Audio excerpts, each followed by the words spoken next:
Okay. Yeah, and you just wait. So I will introduce you, and then you can start. So Okay. it's 35 plus 5. Since you were here yesterday, you probably will know.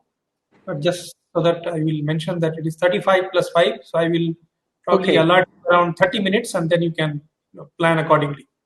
Okay. Great. Yeah. Let me also set a timer here.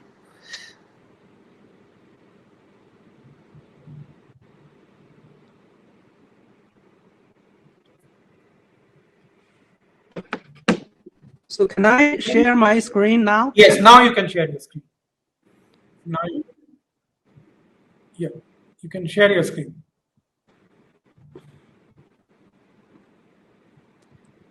So can you see Yes, it? I can see. Great.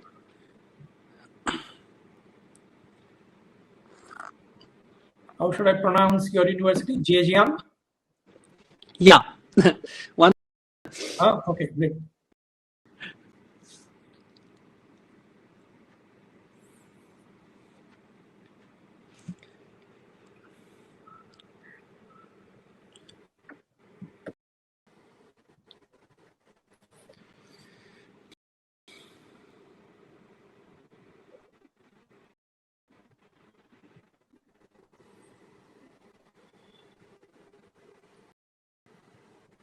Can you hear me on this side? Yes, we can hear you. Okay, perfect. So you can stay muted while Dawi. Yeah. Good.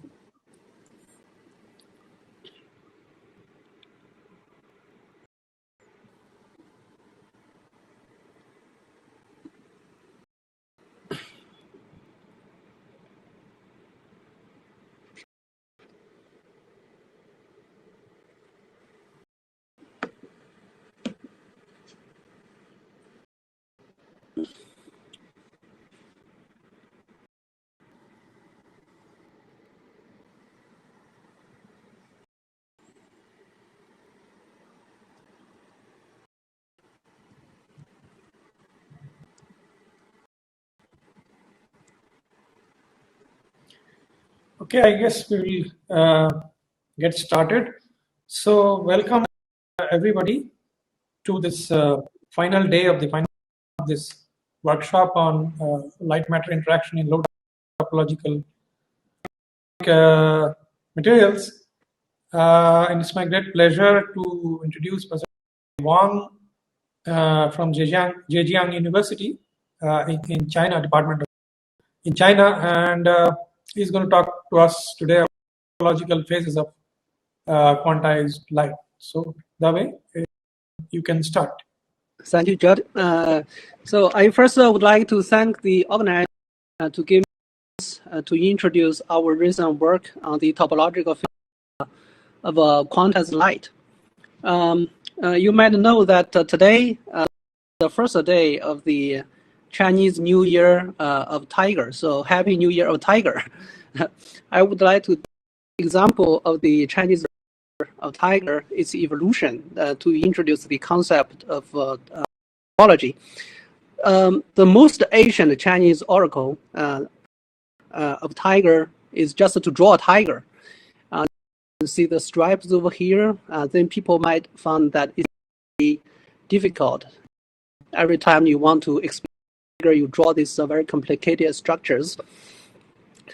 They make simplifications. So they removed for example, the stripes, and then go to something like this.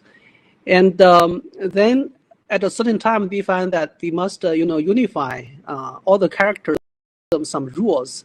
Then we need the topology. They make some, topological transformation from one to the other. If you compare the third one and the fourth one, you got that actually, although from the first look they are very different, but actually transform one continuously to the other.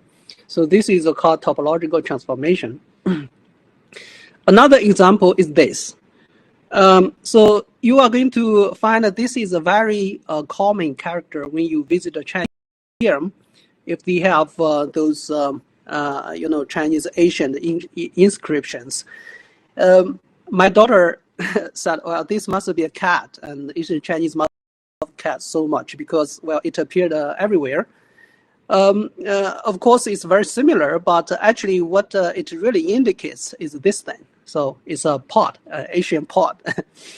And, we call this kind of thing. So although they are very different, but some of the features are still similar because they have round face, 2 ears, and 4 legs, and this kind of thing. You can change the cat continuously to a pod. So this kind of thing, we call that a topology. So the common thing in them is called a topology. So today I'm going to first have a brief introduction of how the concepts evolve from math to condensed matter physics, and go to topological photonics that people study, photonic crystals, metamaterials, silicon photonics, waveguides, those condensed matter topological physics. And my question is that are there intrinsic topological states for quantum light? Which I mean, well, these kind of states you cannot explain with classical light, and it's related to topology. So basically, I'm going to introduce physics we study in the Fock state lattice, so that you must quantize the light field to use the basis of the Fock state to explain, while you cannot explain it with the classical optics. I would like to give this question to you. So it's a very simple one. If you have 3 cavities, and for each cavity you have a coherent field, and you arrange the coherent field in this way, that they carry different phases. They carry the phases of 0, 2 pi over 3, and minus 3. You can immediately realize that in this case, the summation of the field strength is, and the atom can feel nothing. So because the summation is 0, so if you initially prepare the atom in the ground state, it will remain there, cannot be excited. Now let's tune the cavity frequency to introduce, for example, positive negative detuning of the 2 cavities, such that the summation of the field strength is not 0. It's going to be time dependent. And the question is, will you find the atom be excited at a later time? If you treat the term classically, you are going to find, well, it's obvious, right? So the atom can feel the field strength and then get excited. But if you make full quantization of the light field, you are going to find that, well, the atom is going to stay in the ground state if this detuning is small. And the photons in the 3 cavities are going to exchange among each other such that their summation is still 0. So this is one of the topological properties I'm going to introduce that have this kind of interesting result. You have a different result if you quantize the light field. So let me start from this important theorem in mathematics. Well, if you topology, studies this kind of transformation, continuous deformation of closed surface. When you make this kind of transformation, you change the local curvature. But what you cannot, for example, is the hole in these closed surfaces. So Gauss theorem is a relation between the local curvature and the topological properties, like the holes, they call general the surface. So if you integrate the Gaussian curvature over the whole surface, no matter how you change it, you are going to find you are at a integer number, which is related to the whole surfaces. And this was found to have relation with phenomena, which is called integer quantum Hall effect. It was found in 1980, and people several speakers have introduced this. At a sufficient low temperature with high magnetic field, the resistivity Hall resistivity of two-dimensional electronic gas is quantized, although the size is actually pretty dirty. Robustness was explained with some topological property of the energy bands. It was found by Tholes and his co-authors that the Brillouin zone be regarded as a closed surface. You can define curvature, which is similar to those Gaussian curvatures on this surface for each energy band, and the topological chain number, which is corresponding to the genus of a closed surface, determine quantum Hall, the resistivity or conductivity of the quantum Hall effect. So this was what people find. And then it also indicates that the effect is not a result of the Landau. So Haldane in 1988, he proposed a model that, well, we don't have Haldane model, we just have non-trivial topological energy bands. Can we observe kind of quantum Hall effect? And the answer is yes. So he, based on a graphing model, by introducing next nearest neighbor hoppings, can make the model have non-trivial chain numbers for the two energy bands. And there's a certain kind of quantum Hall address can contribute to the integer quantum Hall effect. And this model actually was on notice for about 15 years until the discovery of the topological insulator and also the experimental realization of graphene. And Haldane also want to, suggest experiments to realize the Haldane model. It was actually later, but before that, he proposed how to realize an analog quantum Hall edge states in a photonic crystal. It's also a graphene-like photonic crystal.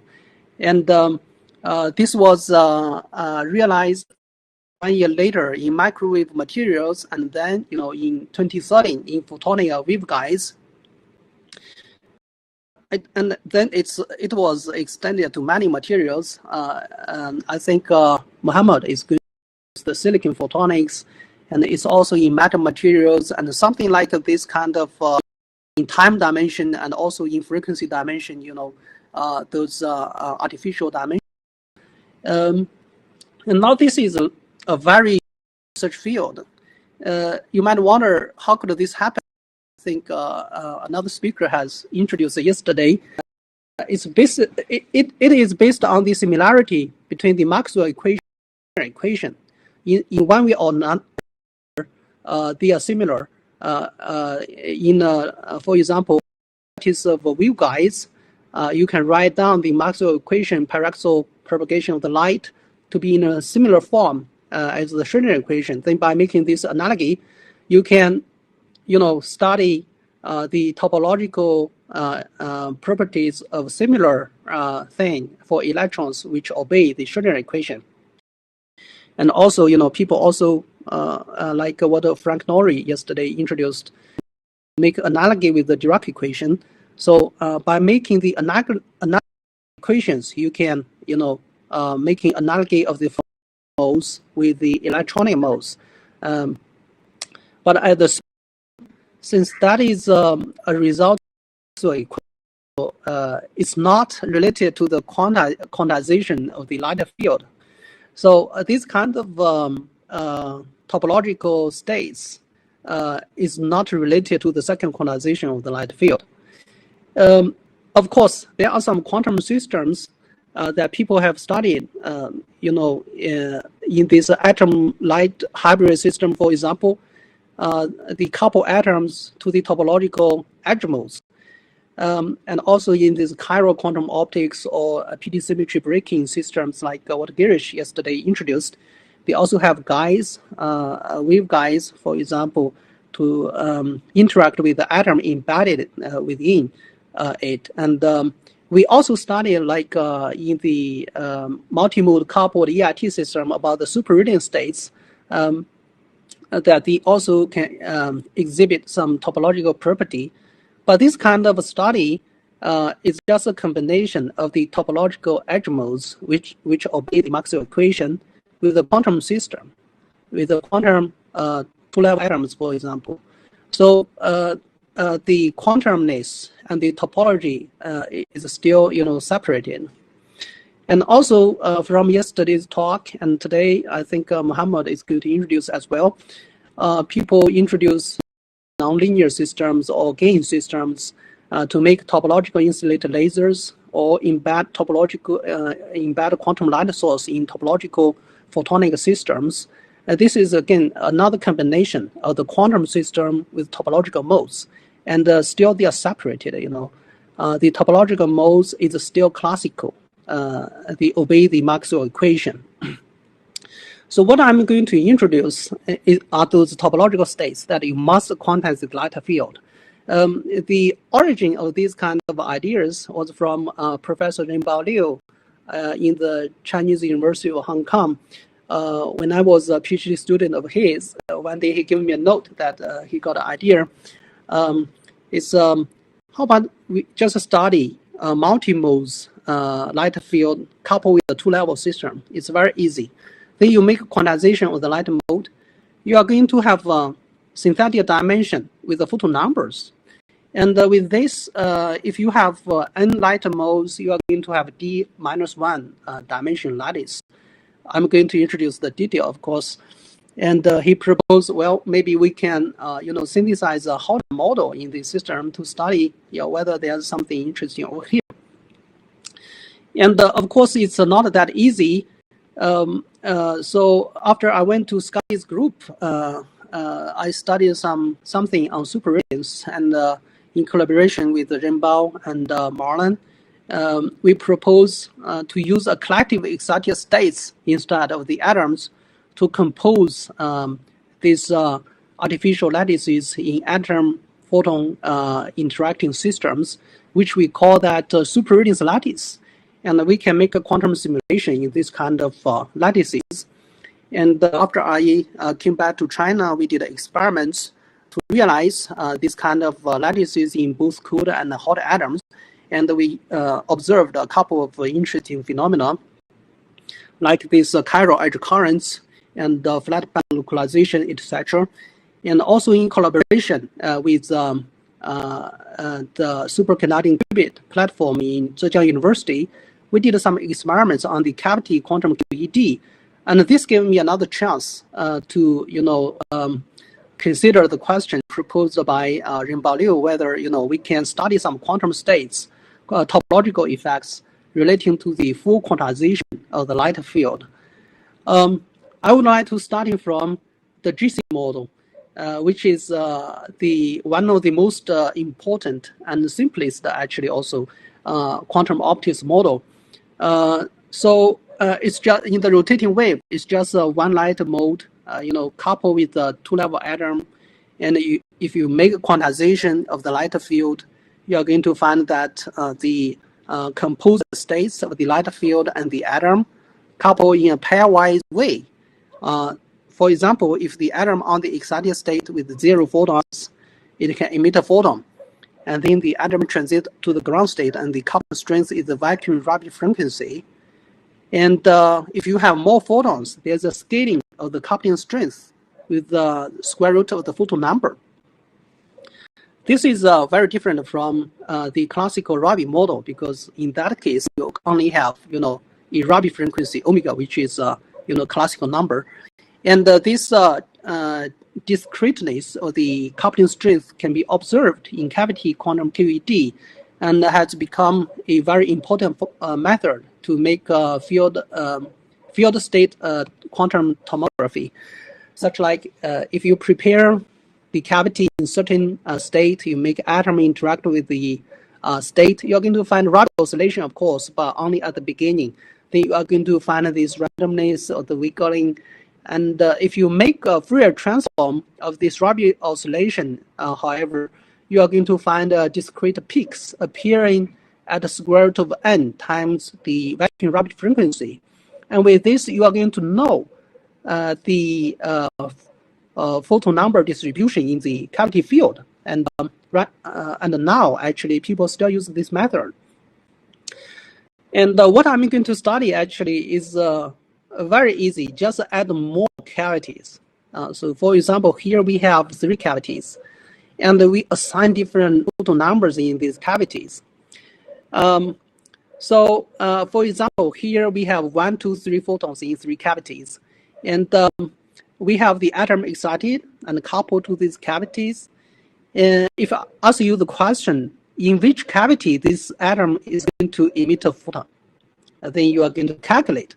Well, for this cavity with 3 photons, the coupling strength is square root of 4, and for the other is square root of 3, square root of 2. So it seems like the atom is going to emit a photon in this cavity. But at the same time, these 2 cavities can combine together to form a superposition mode. Then they might compete, can win in this competition with the 3rd cavity. So basically, what I'm going to study is just this competition of the cavity to get the photon from the atom. I would like to use this slide to introduce the basic model. So it's just add more cavity to the GC model, and here I have D cavities. D can equal to 1, 2, 3, 4, and total photon numbers in the cavity can be 1, 2, 3. And this Hamiltonian actually conserve the total photon number. And I use some notations like, this circle means the atom in the ground state, and the square means the atom in the excited state. And I use 3 numbers or 2 numbers, 1 number to denote the photons in each of the cavity. So, for example, if I have just 1 cavity, and I have 1 photon, so the coupling can be, represented by this graph. So the atom in the ground state with 1 photon is coupled to the atom in the excited state with 0 photon. And if you have 2 photons, it's this. If you have 3 photons, it's another pair. The only change is that the coupling strength is enhanced by square root of n. And if you have 2 cavities, of course, you are going to consider, well, if I have 1 photon, I can put it in the first cavity or the second cavity, right? 1, 0 or 0, 1. But they are all coupled to the atom in the excited state and no photon in the cavity. If I have 2 photons, I have 3 ways to assign the photon number. If the atom in the ground state, I have 2 ways to assign the photon number if the atom on the excited state.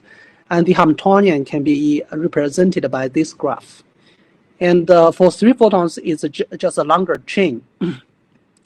And if I have 3 cavity, I'm going to have 3 neighbors, right? And if I have 2 photons, it's going to be a larger graph. And if I have 3 photons, then it looks like, it's going to be a graphene if you have more photons, graphene structure. And for D equals to 4, it's more complicated, like a diamond. And of course, you are going to have, if you have D equals to 5, you are going to have like a 4-dimensional structure. But we, just focus on the D equals to 2 and 3, 1-dimension and 2-dimension structures in this talk. So let's first study the 2-mode GC model. It's very easy. You can diagonalize it very easily. So 2-mode coupled with a 2-level atom. I draw this graph with total photon number 15. So you are going to have 31 states coupled together. And if you look into the detail of the coupling strengths, you are going to see the change. Let me denote the coupling strength to be T1 and T2.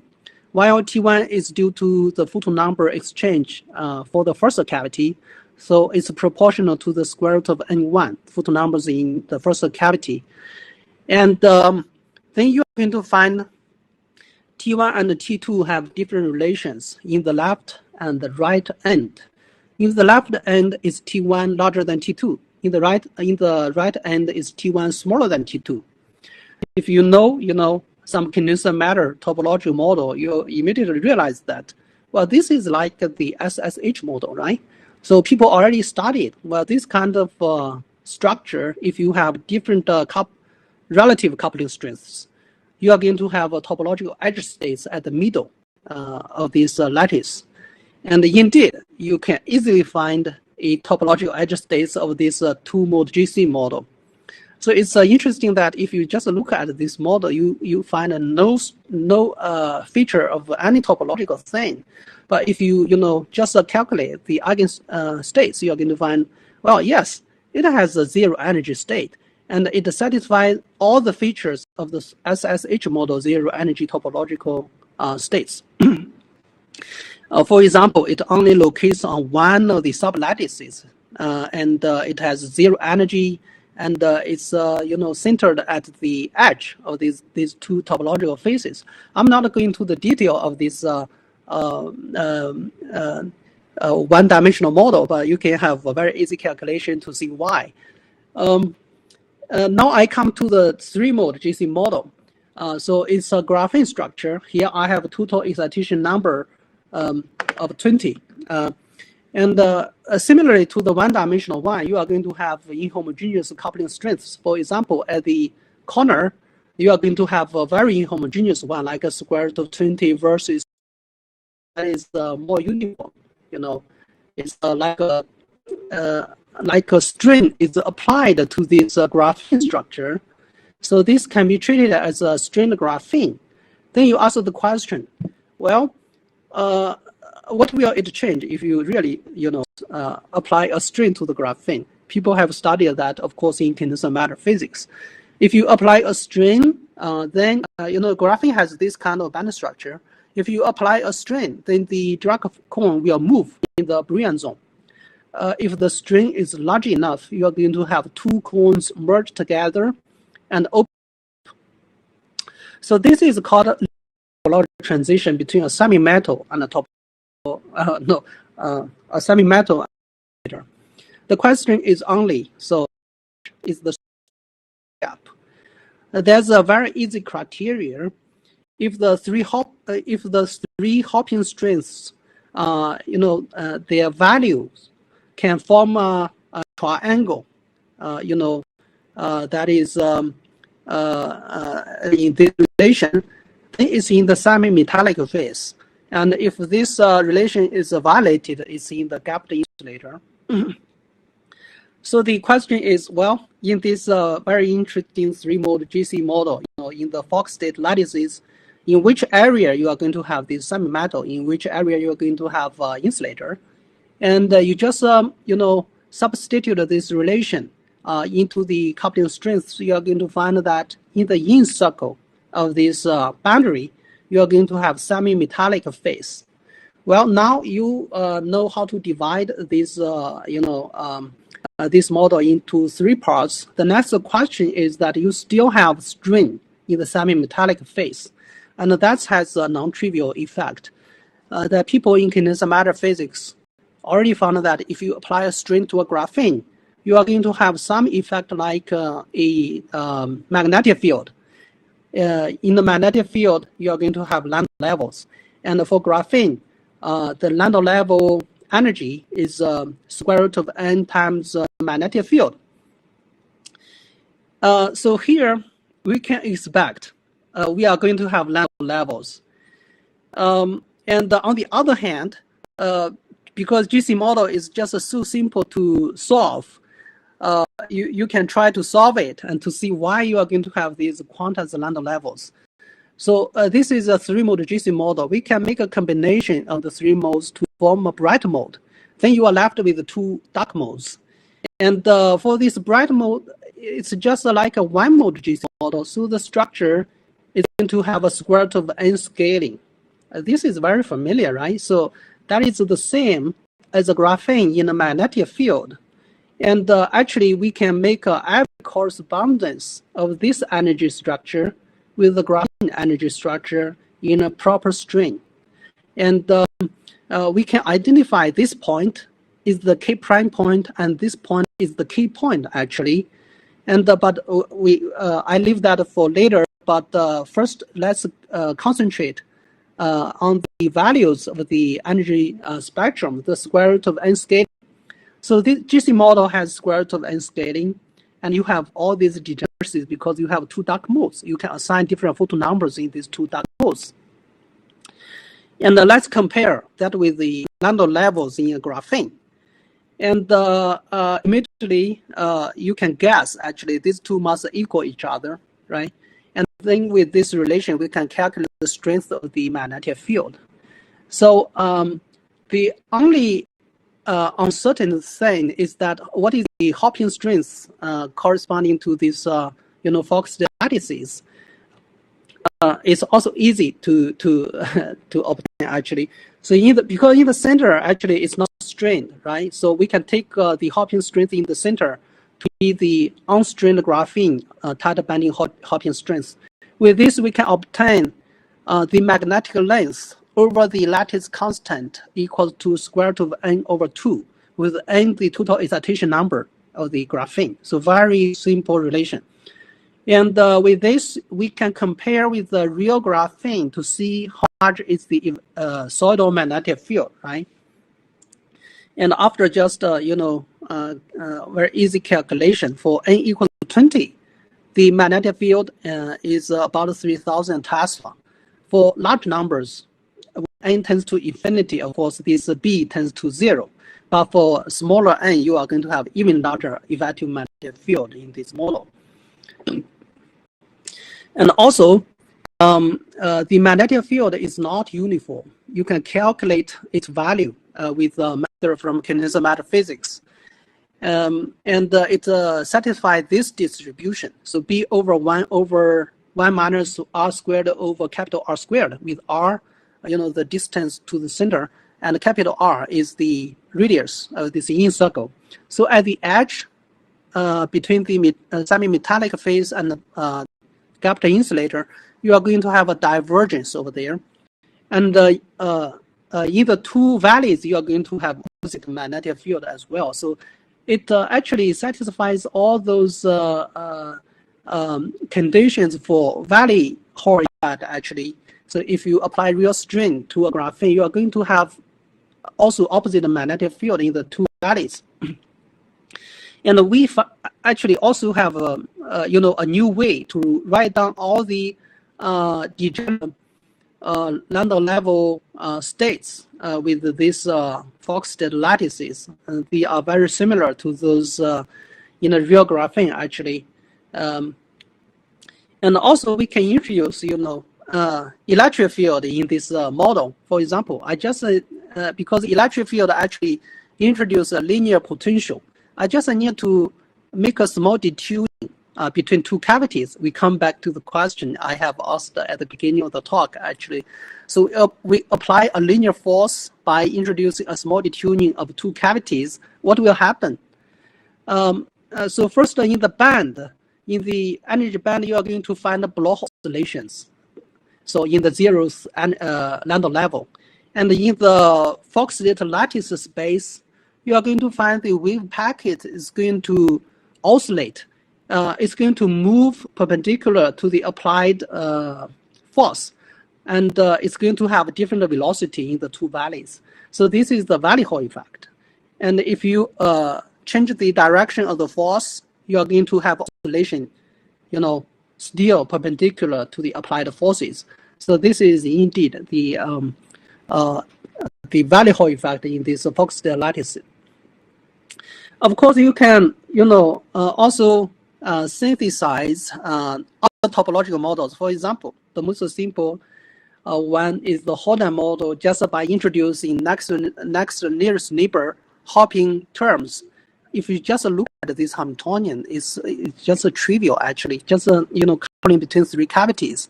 But if you look at the 5 minutes, Davi.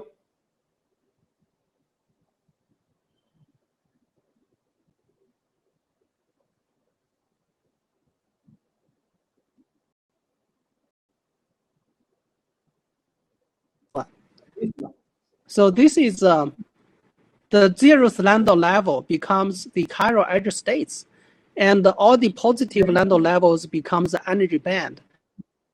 Davi, can you hear me? 5 minutes. 5 minutes. Good. Yes, Okay. yes. Okay. Yeah. Thank you. Here, a state on the edge, chiral edge, states the motion of these chiral edge states. And with this, actually, we also find a hidden relation between the valley Hall effect and the Holland model. Actually, they can be represented with, a big strain precession in different with a magnetic field in different directions. So I must, a little bit quicker. We can also use this effect to fabricate a quantum circulator, which means if you prepare the atom in different states, the photons are going to be guided into different cavities, and this can be used in quantum information processing. The next thing at the end I would like to mention a little bit is about the experimental realization, because we have a superconducting qubit system in Zhejiang University. It's led by Haohua Wang. And we had some collaborations with to synthesize different interaction, for example, anti-symmetric spin exchange interaction and chirality interaction in this platform. So I asked him to fabricate, 3 cavity to couple with the double atom, and we already have some preliminary results that we can, transport a topological edge states from one cavity to another, and also we have also observed this, valley Hall effect in this system. And come back to the question I asked at the beginning of the talk. If you have 3 cavities, initially you prepare 3 fields in classical coherent field with different phases, then you detune it. You're going to find, due to this valley Hall effect, the states is going to be trapped in the 0th random level. And what we are going to happen is that you are going to find that the photons are going to be exchanged among these 3 cavities while the atoms stay in the ground state.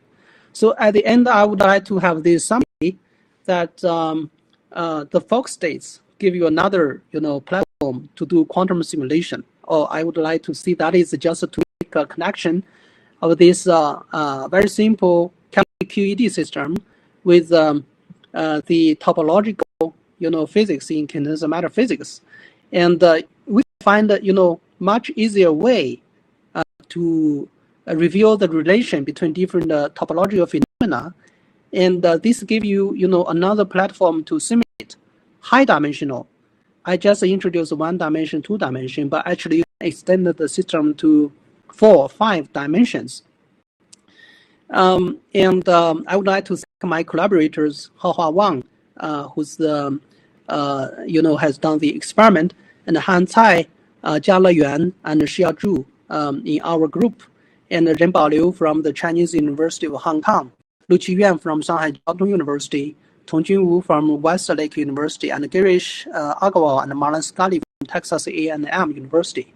And thank you for your attention.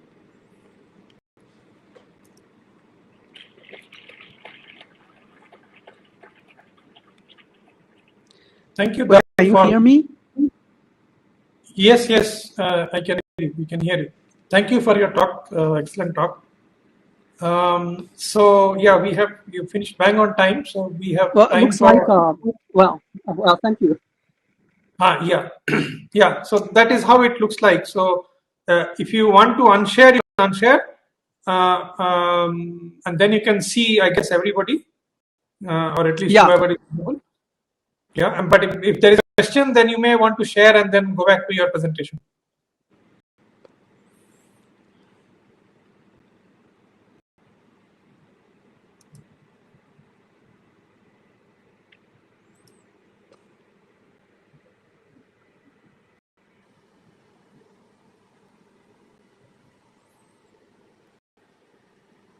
Can you hear us?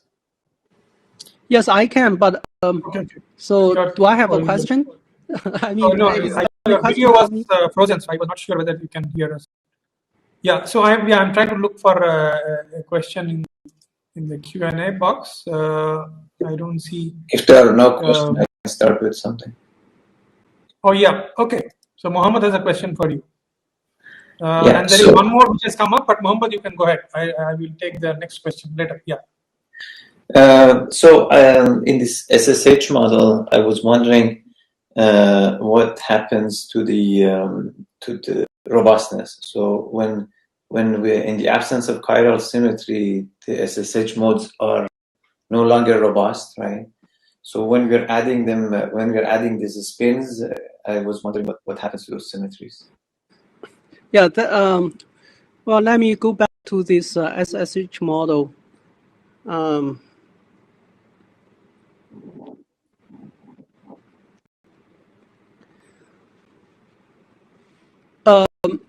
actually, the robustness is guaranteed by the dark modes of this model. So you have two modes coupled with a two-level atom, and we actually can combine these two modes to a bright mode. And you have then you have a dark mode, actually A1 minus A2. What will happen is that you can reassign photon numbers in the bright mode and the dark modes. And you have a way that you assign all the photons in the dark mode. So if all the photons in the dark mode, the atom cannot be excited, and that is a zero energy state, and that is what I have drawn over here is the Soliton state. But you have asked the question about chiral symmetry. Well, this model actually, because it's inhomogeneous, I could not find a way, to think about it in the Euro SSH model. So actually, it does not have any translational symmetry as well. So the coupling strength is changing, every place from place. So we only use, those more robust properties of the model, like there must be an energy state if you have two kinds of topological phases, because the two topological phases is only classified by T1 larger than T2 or smaller than T2. But from the quantum optics viewpoint, it's pretty straightforward. You always have a dark mode, and you can always put all photons in the dark mode. Then the atom cannot be excited.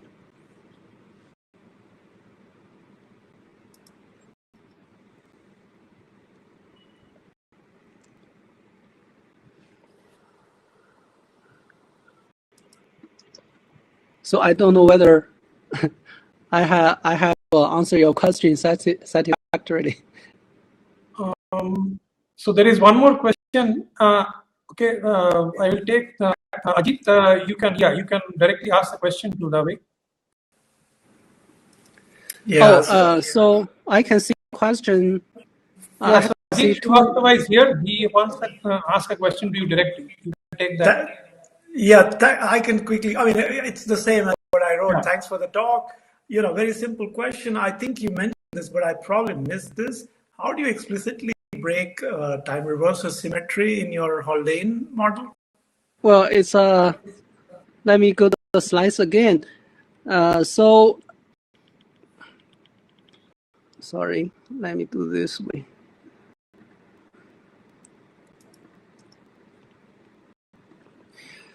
So I add another term that is I kappa sigma z, and then it's just a tighter banding hopping between three cavities. And I have I over here, and this I is the one which breaks the time reversal symmetry. I change this I to minus I, and then I'm going to have chiral edge states from this point to the other point. And physically, how can we introduce this interaction? We can modulate the three cavity phases. We can modulate their frequency with different phases, and with a certain frequency and different phases, and assign different phase to this modulation. For example, 0, 2 pi over 3, and minus 2 pi over 3. That is corresponding to an I over here. But in the other way, that is 0 minus 2 pi over 3 and 2 pi over 3. That is minus I over here. That can break in the time modulation, we can break this time reversal symmetry. Okay, so the last question quickly. This is from Sharmishta Shahu. I will read it out. Examples you gave are single body physics, single particle physics. Can you simulate interacting model? Well, it depends on how you define, this interaction system is a very simple one. So if you introduce, for example, interaction between the photons, it is simply you are going to introduce in this lattice, like honeycomb potential, for example, or some other form of potential in this system. It's not like this matter physics. You have those many-body system interaction, those many-body complicities. It's a little bit different from there, but definitely you can simulate. If you introduce nonlinearity between the photons, you are going to have interaction. But just for 3 cavities, it's not a very complicated problem. We can do that. Actually, in experiments, the cavity has some very weak nonlinearity, which we must consider. Okay, so I think we have to close in the interest of time and move to the next talk. But thank you again. If there are some questions, you can answer them in the chat box once you unshare your screen that way. You can continue answering. And thank you for your talk once again. And yeah, I think you have already unshared. So I think Mohammed, you can share your screen now.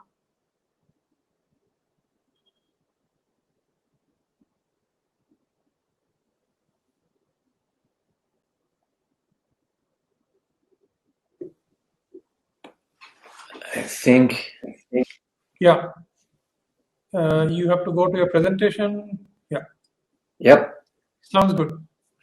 So Okay. I'll give you an alert at 30, and then you can plan a question. Yes, indeed. Please let me know. Yes. So the next speaker is Professor Mohammad Hafezi from Maryland, and he's going to talk about topological photonics and recent advances in quantum and nonlinear regime. It's all yours, Mohammed. Okay. Thanks for the introduction and the virtual invitation.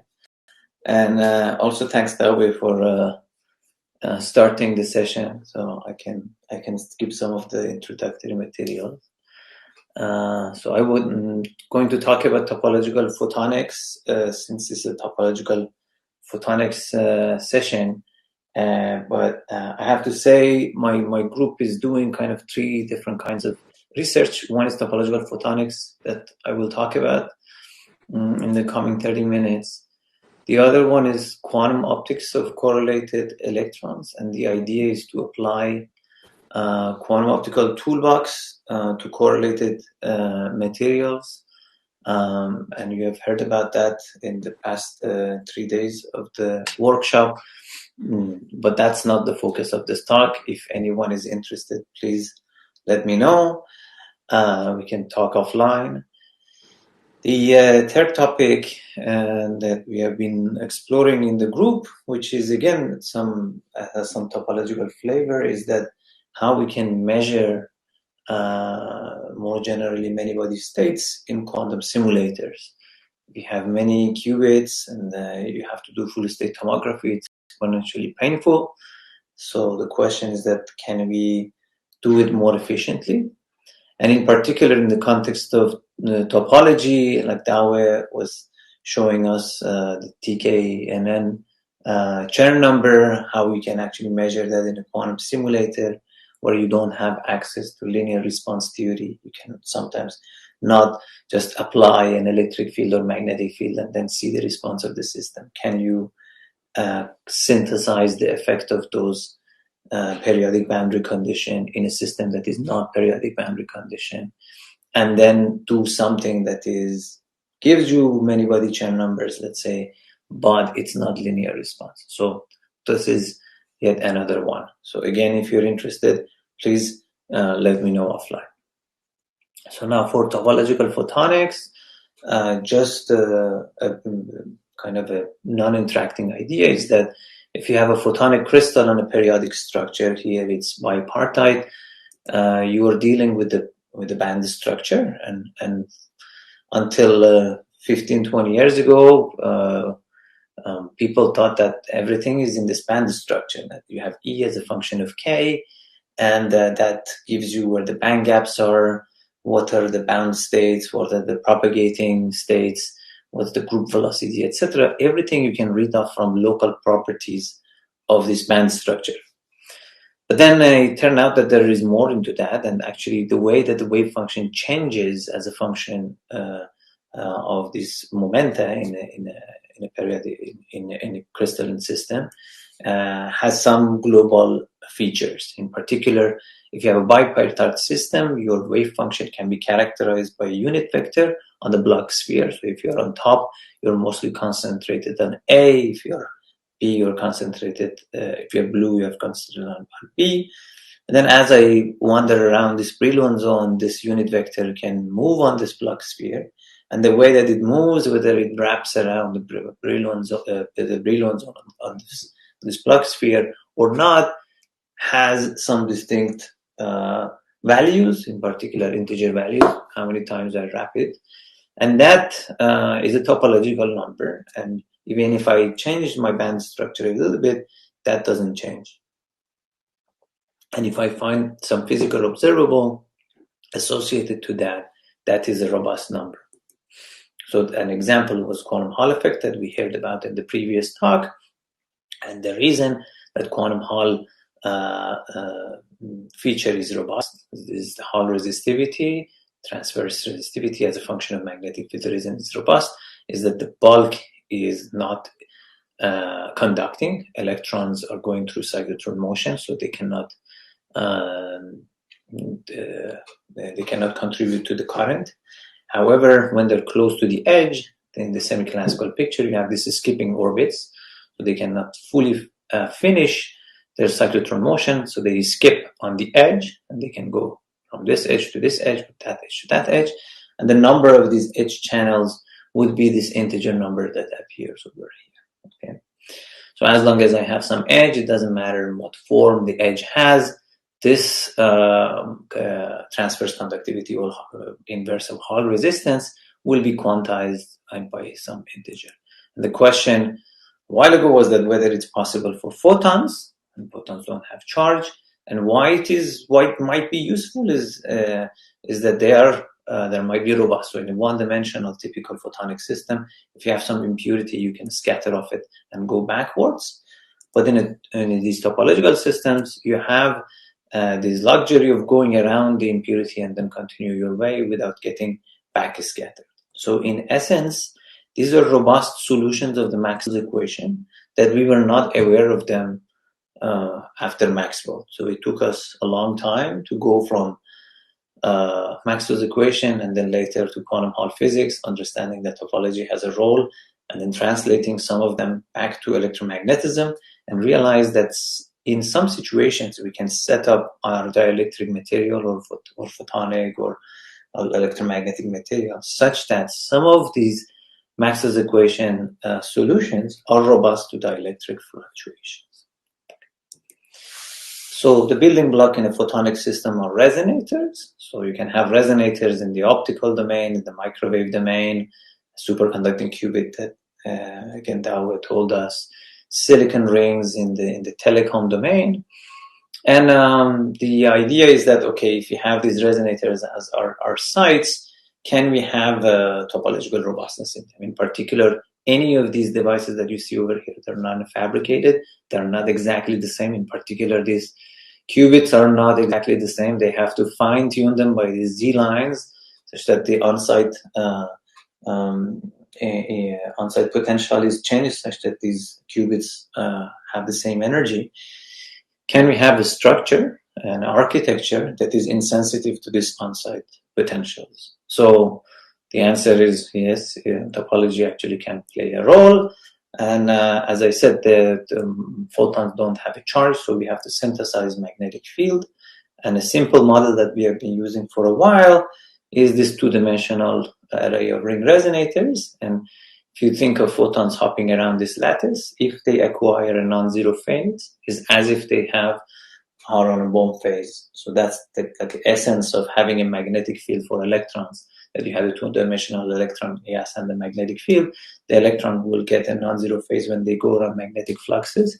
Here, if we mimic the same physics, then they should see the same dynamics, see the same Hamiltonian and have the same dynamics.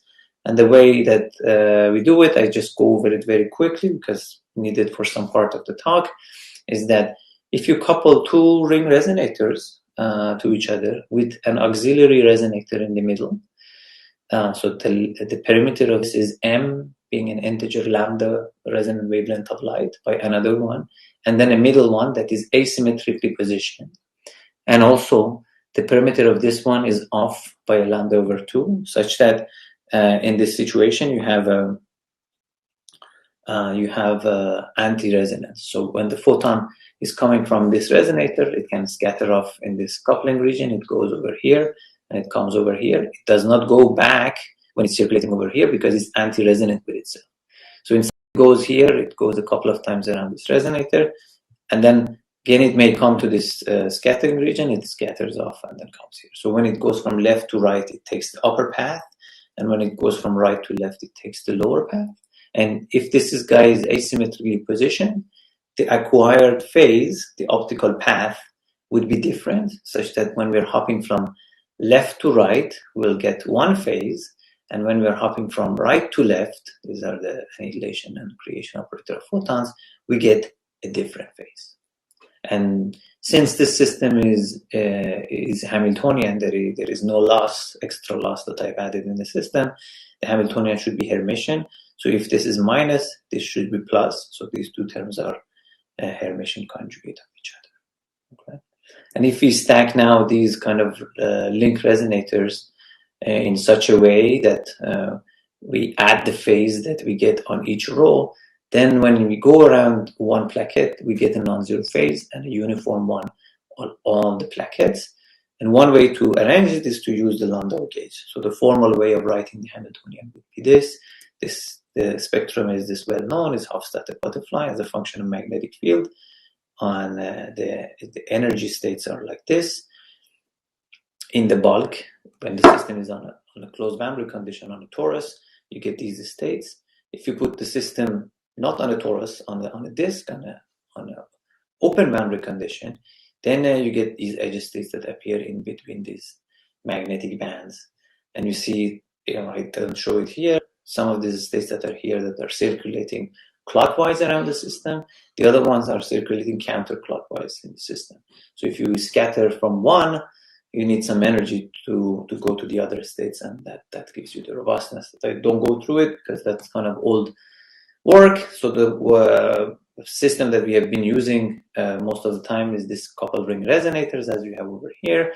This is the image, the SEM image. You shine light through a grating into the system. If you have one of those eigenstates, you go through the system, you light, the light goes in to one of these eigenstates, and then you can see the wave function amplitude, and then you can see whether the state and the photon goes through the system if you have that eigenstate. So these are some typical numbers of the structure. So the robustness is that when the photon comes in, it goes around this impurity and continues its way, and it matches with the simulation. This is kind of old.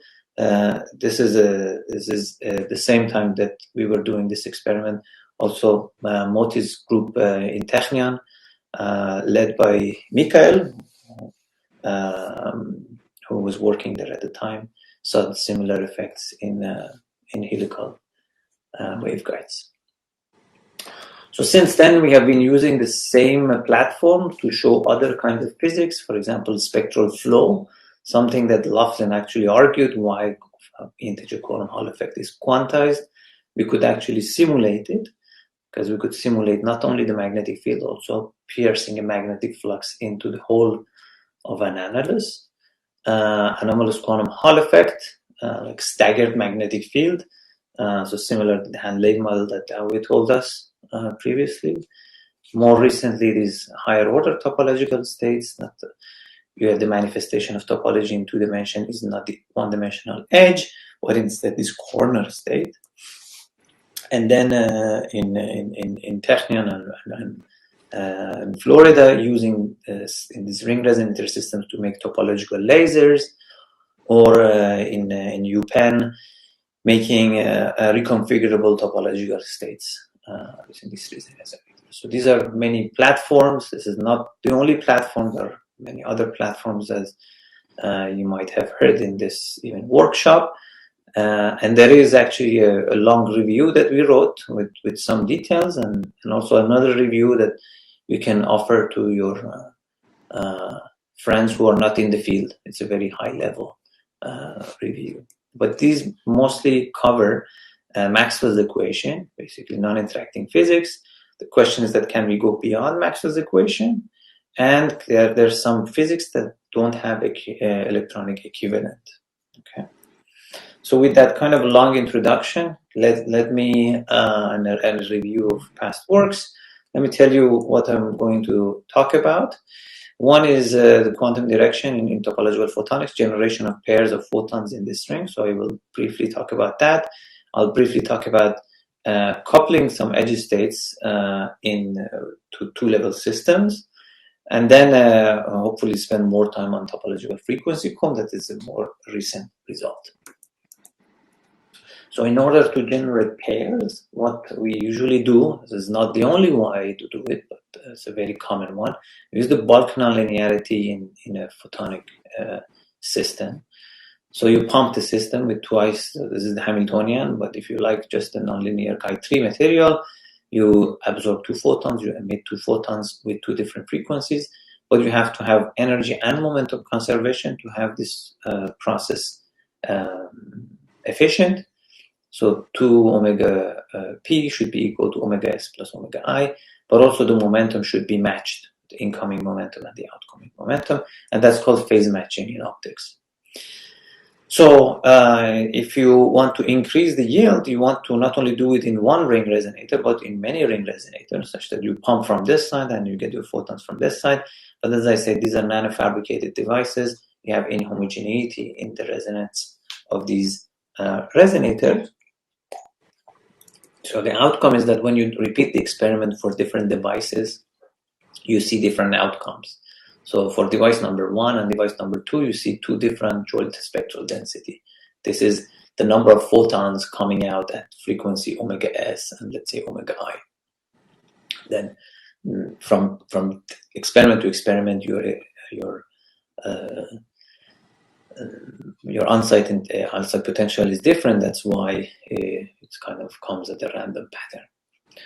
But we know that topology can help us, can actually make these waveguides that are very robust, and that's we know from the work of my previous postdoc, Sunil Mittal, who's now at the faculty at Northeastern University, that if we actually now take just the linear system and then repeat the experiment many times on different devices and then superpose the spectra, this is transmission and this is the delay time, we see that in a specific part of the band structure, when it corresponds to the bulk, from experiment to experiment, of course, it changes. We have a lot of disorder in the system. But when you look at the band structure part that is related to the edge band, either the short or the long one, I don't have the one here, you see the robustness. So you go from one system to another system, you see no change. So that tells us that these edge states are actually robust and we can use them for phase matching. So now let's do it, and then we'll do an experiment and then see whether these edge states are robust. This is a one-dimensional system. Again, it's not robust. So you go from 1, 2, 3 devices. They change a lot. But now if I have a topological system and then pump the edge, then you see the photons are coming out at the edge of the system at the place that we have engineered the system to be. And this is very remarkable because not only we have tunneling in homogeneity, but we have also phase inhomogeneity. Our magnetic field is fake, so it changes from device to device. So now if you do a comparison, this is a simulation. If you go to a larger and larger system, the one-dimensional system similarity goes down. So this is the similarity between these quantum spectral densities. But for a two-dimensional system, it should stay flat. So this might be actually a way to make photon pairs in a robust fashion and in a scalable way. This is a G2 correlation function heralded to make sure that these are actually photon pairs. The one that I showed you in the previous slide was generation of distinguishable photon. We pumped over here and we generated photons on the side. But if you want to have photons that are indistinguishable, identical photons, then you have to pump on the sides and then generate them in this band. This is useful for some applications like QKD, boson sampling, etc., when you want indistinguishable photons, and that's a more recent work. So this is the same system, but operated in a different form, and of course a different experiment to show that these are indeed identical. This was a little bit subtle, and Sunil had to come up with some acrobatics, I have to say, to make sure that these are experimentally demonstrated that these are identical photons. So this work was led by Sunil Mittal and my previous student Vikram Ore, in collaboration with our collaborator Elizabeth Goldschmidt, who used to be at ARL and now she's a faculty at UIUC. So very briefly on the photonic crystal, in another kind of set of experiments, we looked at how we can integrate solid-state emitters to topological systems. And for that, we had to change the structure, the whole architecture, going from ring resonator to photonic crystals. And that's a collaboration with Ido Wax, my colleague at JQI. So this is a photonic crystal image. This is a real SEM image. And you make this honeycomb lattice structure, but you deform it. So if it's a pristine honeycomb, you have the crossing over here. Now, if I start to deform these 6 holes, either shrink them or separate them from each other, so either extend them like this or shrink them, or open up a band gap, and then you see that the band gap opens. But if you open it in a way that is smart, meaning that if I look at the electric field over here and over here, if the p orbital ones have a higher energy here and p orbital ones have a low energy here, let's say p orbitals are here, d orbitals are here, and then the opposite for this one, then we know from a Jackie-Rebiv model that if you interface these two, you get edge states. In particular, we have not broken time reversal symmetry, so these are not chiral edge states, these are helical edge states. What does that mean? It means that for one polarization, if it goes in forward direction, for the opposite polarization, it would go to the opposite direction. So they are time reverse of each other.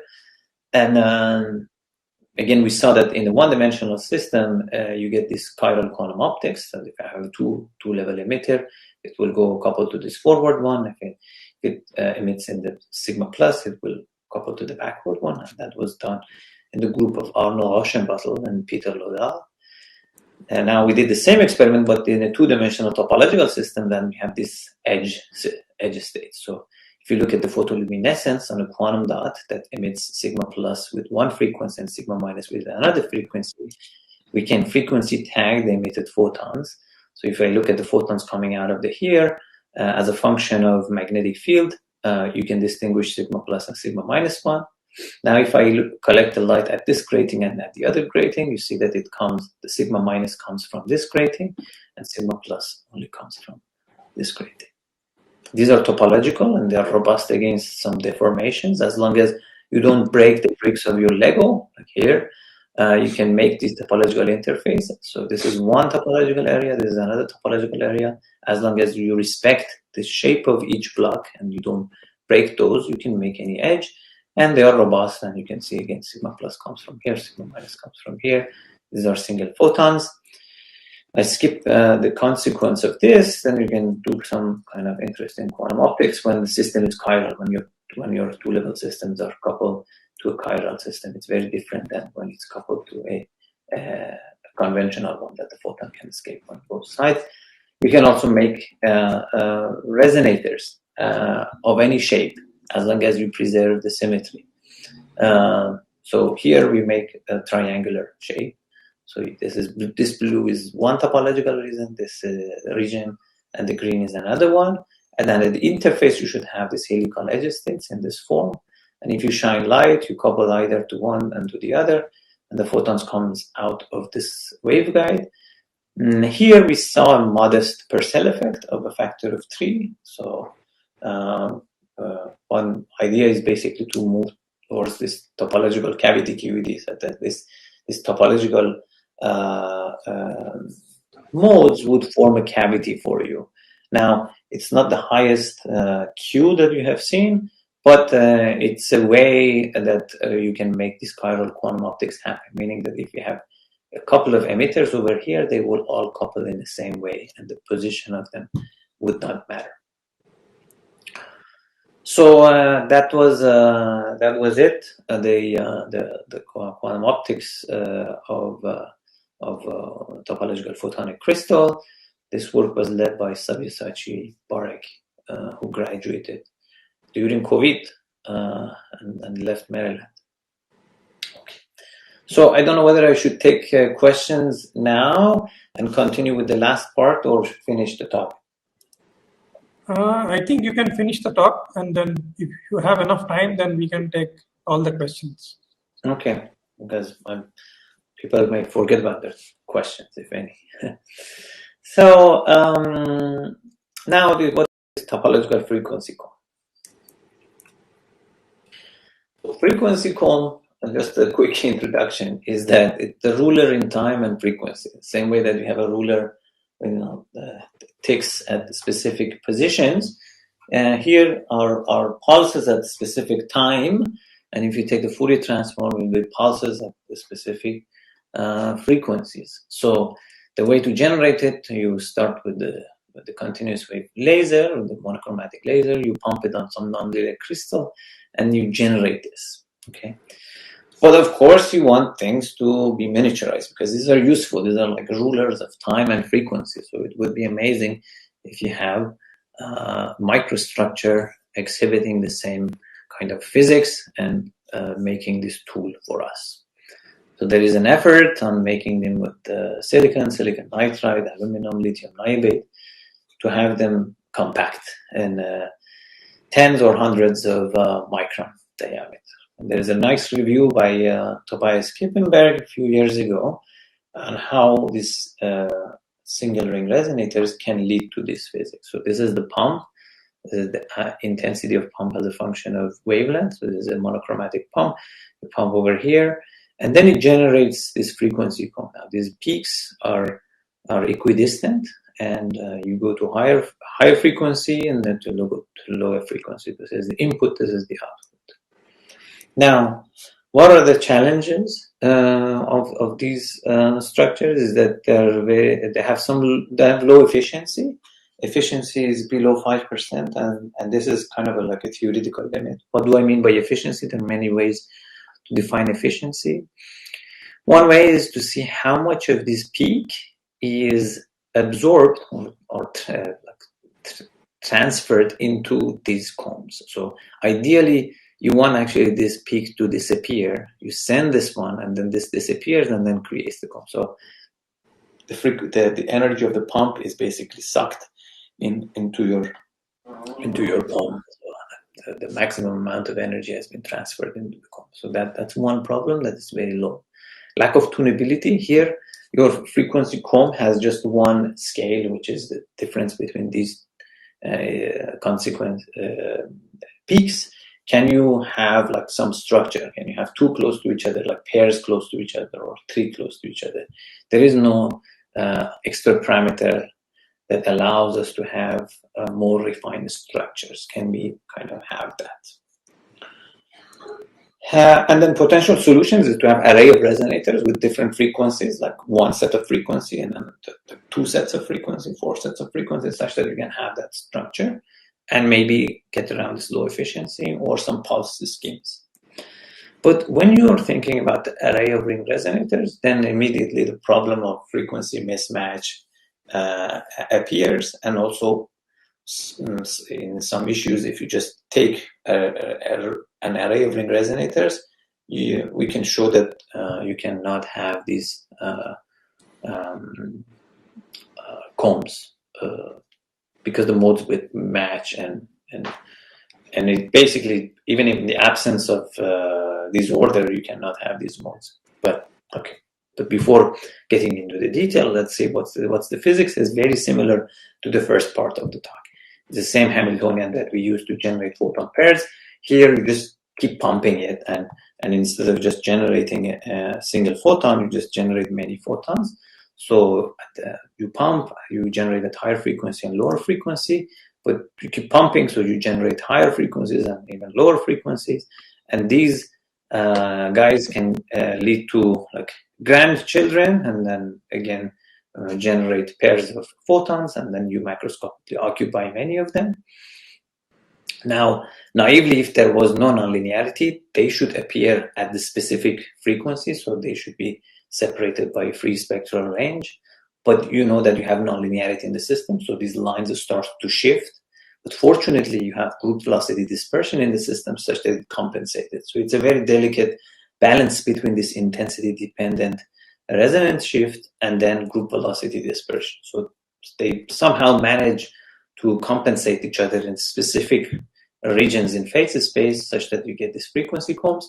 As you see, you have to have energy and momentum conservation, and we hopefully have topology to come and help us to do this phase matching possible. So very quickly, in a single ring resonator, what you expect is that you send a photon at specific frequency, and this is the power spectrum of the emitted light. So you have resonances. Now imagine that they pump the system at some resonance, not on resonance, but kind of a little bit detuned from the resonance. And I've changed the frequency of this pump. So this is the detuning from the resonance, and this is the intracavity pump power. And then you see some structure like this. In order to visualize what happens in the ring resonators, the system repeats itself after a round trip tau r. So if I take a snapshot of that and then plot the intensity as a function of that time over tau r, as a function of the detuning, I should see something else. So let's say over here in omega 3, P3, you have one peak that is traveling around the system. That would be our soliton, and that's the one that is used for comb. If you're over here, it's chaotic, so it's something like this. If you're here, you have not only one peak, but you have multiple peaks. So it's a nonlinear system that leads to these patterns, and these are related to these Turing patterns that actually Turing came up, Alan Turing, as a way to describe the pattern that appears on the skin of certain animals and in general nature. So it seems that some of this pattern that we see in nature, it's because of the Turing the differentially nonlinear diffusive model. And this is similar to what we have over here. But that's not the focus of this talk. The focus is that these guys have low efficiency. So what happens with the topology? So for the topology one, 5 minutes. Thank you. I'll finish in like 2 minutes. So that. How many times I have? How much time?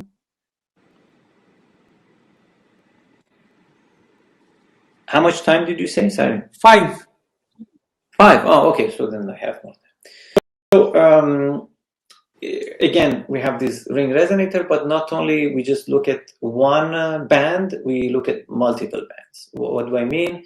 Is that over there we looked at one longitudinal mode. Now let's consider higher longitudinal mode and lower longitudinal mode. So in the linear regime, these modes don't talk to each other. So they're just, I have this Hofstadter model for this band, for this band, for this band, and they don't talk to each other. And each of these bands that we highlight by mu have a Hamiltonian that I introduce in the introductory part of the talk, right? And then in each of them, you have the transmission of the edge states and the bulk state, and you can see them if you excite the system. So you excite the system over here, you can see the edge states. If you excite it over here, but with the lower frequency, you will see that was very weak coupling to the bulk state because your waveguide is coupled to the edge of the system, not to the bulk of the system.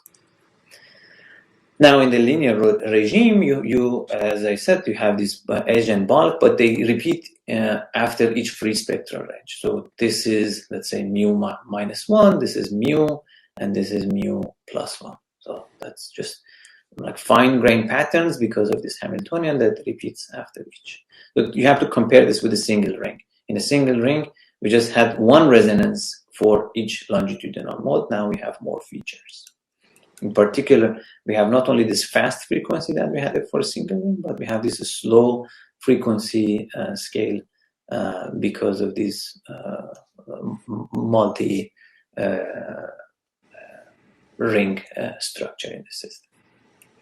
Now, on top of this linear part, we have to add the nonlinear part, that's the chi3 part, that takes photons from frequency from mode omega mu3 and mu4 and scatters them into mu2 and mu1, but the energy should be conserved. In particular, the sum of the frequency of the input and the output should be conserved. Now, we have to numerically solve this. But before doing that, let's see what do we expect from the system. This is the linear part. This is the single part. It's a single resonator. The linear spectrum was just a bunch of peaks separated by free spectral range. In the nonlinear part, while when you add chi3, you get this nonlinear spectrum. These are these combs that appear in frequency at each free spectral range, and this is the Fourier transform. Now, what we expect for a two-dimensional system is that now we have these edge states. So in the linear regime, you have the edge states and the bulk state that we had in the previous slide.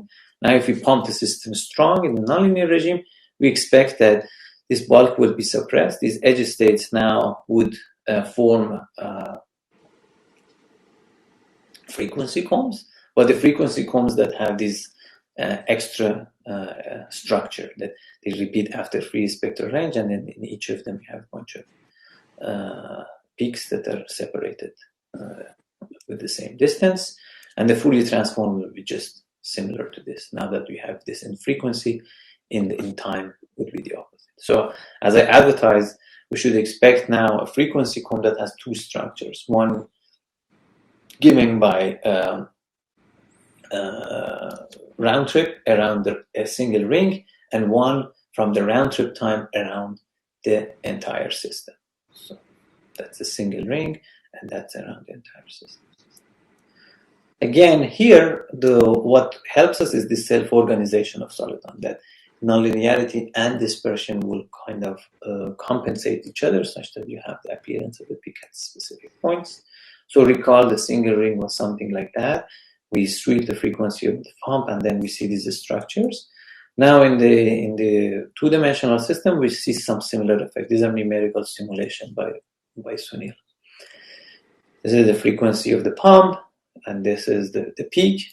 For some region, you get chaotic, but for some region, you see some solitons. You have a single peak that is traveling around your system. So this is an animation. So previously we had only just one soliton going around the single ring, but now this is a soliton that is going around the entire system. And then you see in the middle it's dark.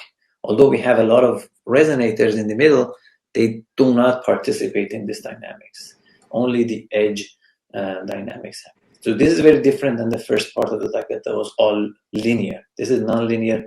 This is completely present only for photons, because bosons, and you can occupy a mode with many excitations. So the spectrum of the output would be this. So this is the comb spectrum. This is the output spectrum. These are different modes. So this mu goes from, let's say, minus 150 to plus 150. And for each of these integers, we have a power. And you see that over here, this pump is very suppressed. Most of it is actually absorbed into these comb, and numerically we see that it has an efficiency of more than 50%. It's very remarkable. Apart from this robustness that I will come back to, it seems to have a higher efficiency than a single ring. You can have modes like this. Now that you have two solitons going around the edge, it is robust against defects. So if you remove one of these defects in the simulation, we see that this goes around the system and continues its way. To summarize, is that we have seen these frequency combs in simulation. Hopefully, we'll see them in experimental realization. An order of magnitude higher efficiency than a single ring. So far, our work is very numerical. We would like to understand it more with a phenomenological model. In particular, this is the phase space that we are looking at. This is the frequency of the incoming photon, and this is the power, the input power. And these supersolitons appear only at the very, very tiny region in the phase space. And we don't understand where does this basically phase boundary come from. Can we have some intuition and do a back-of-envelope calculation and tell us that this is indeed the case without doing heavy numerics? So this is the regime of Turing roles that we talked about. We have another work, I think I'm done, it's topological tapering. So basically using these topological waveguides to make robust tapers with a very small footprint that hopefully will be out soon. Let me summarize. So topological photonics, we can consider it as a design principle, either for lasers, quantum source of light, cavity QTs, slow light, tapers, antenna, frequency comb. What one has to keep in mind is that if we claim that they're actually useful, we have to compare them with 1D or 0D trivial structures with same parameters, with same material. And if you're doing experiment, we have to try it over many samples, see what the yield is for the same fabrication process, whether it provides us some advantage. I did not talk about strong interaction limit. The previous talk talked about it a little bit, and there was also a question, but the more kind of general question is that if you have many sites and the photons are strongly interacting with each other, what kind of states you can expect, in particular fractional quantum Hall states, either using nonlinearity of superconducting qubits or Rydberg atoms. And as I said in the beginning of the talk, the question is that how you go about and measure these many-body systems, because they're now in these quantum simulators. They're not in an electronic system that you can apply voltage and then measure the response. So we have some ideas on that front, how to measure this. So with this, I again thank all my collaborators and people who really contributed to this. In particular, I would like to acknowledge Sunil Mittal, who was central in almost all the topics that I discovered today, that I covered today. So thank you very much for your attention. Thank you, Mohammed, for a quite fascinating presentation. So, yes, I mean, you can see the questions, or I can read off. I think there is a first question says, this is from Rishabh Bui, can photon interaction in this kind of ring resonators with normal straight waveguide be used as gates depending on the resonant wavelength of the resonator? I guess you can see it. And there is also interaction in this kind of ring resonators with normal straight wave can be used as gates. So if I understand correctly, you're saying that can these ring resonators be used as a photon, like a quantum gate? The answer is yes, but they have to be modified dramatically. So these resonators that I described, they have some nonlinearity, but these are classical nonlinearity. The bulk, like silicon bulk or silicon nitride bulk nonlinearity, is too weak to go to the quantum regime and, let's say, be in a regime of photon blockade, meaning that the presence of one photon in the ring resonator would block the entrance of the second photon. And if Mohammed, I think the question is probably, I think he's asking whether you can do the same sort of photon interaction instead of ring resonators using like straight waveguides, like normal waveguides. Okay. So it's a language thing, because interaction for me is photon nonlinearity, photon interaction. Interaction here means like tunneling. Can one do the same thing with linear waveguides? Yes, we can. And what Moti Seger's group have been doing, indeed, using waveguides. They were using waveguides in these pattern waveguides in silica, but in principle, one can actually nanofabricate it. You can have a chip, silicon on silicon dioxide, and then you can make these waveguides coupled to each other. This is the platform that people want to use for quantum simulation. Let's we don't argue whether it's a viable one or not, but you can actually make these waveguides coupled to each other, and then the effective dynamics can be understood with the Hamiltonian dynamics. So that would be like a 1D structure that would propagate in time. But if you have a 1D on a surface, then you can only simulate one-dimensional Hamiltonian. So I hope I have answered the question. So there is a follow-up question from Professor Shivabrato. He was the last speaker yesterday.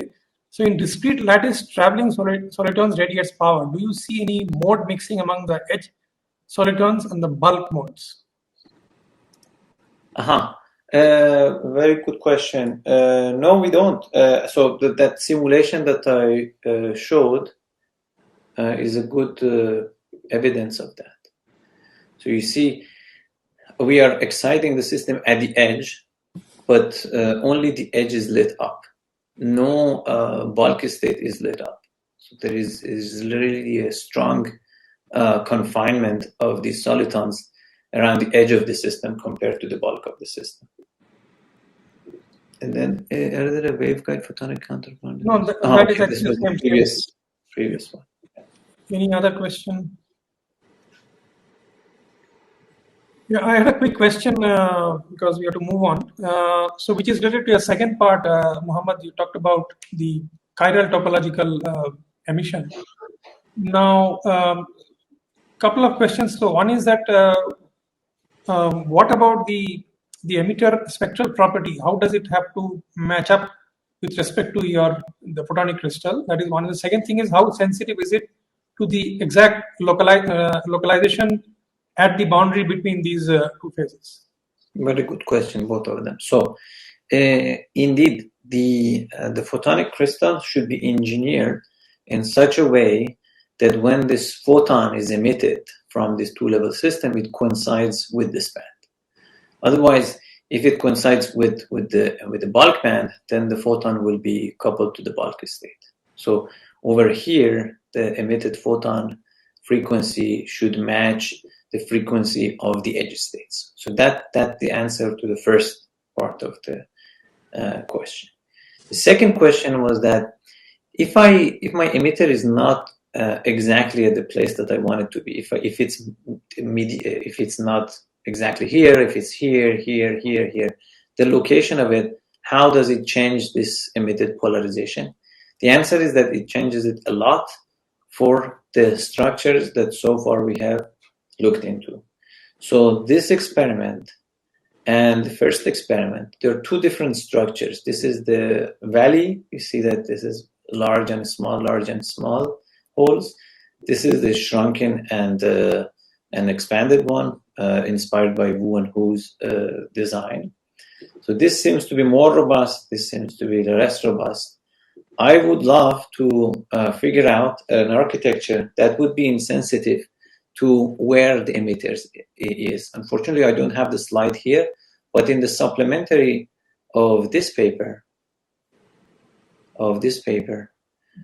we go over the site dependence, the location dependence of this emitter. Depending on where the emitter is, you can actually have these chiral coupling that sigma plus photons couples to left and sigma minus couples to right.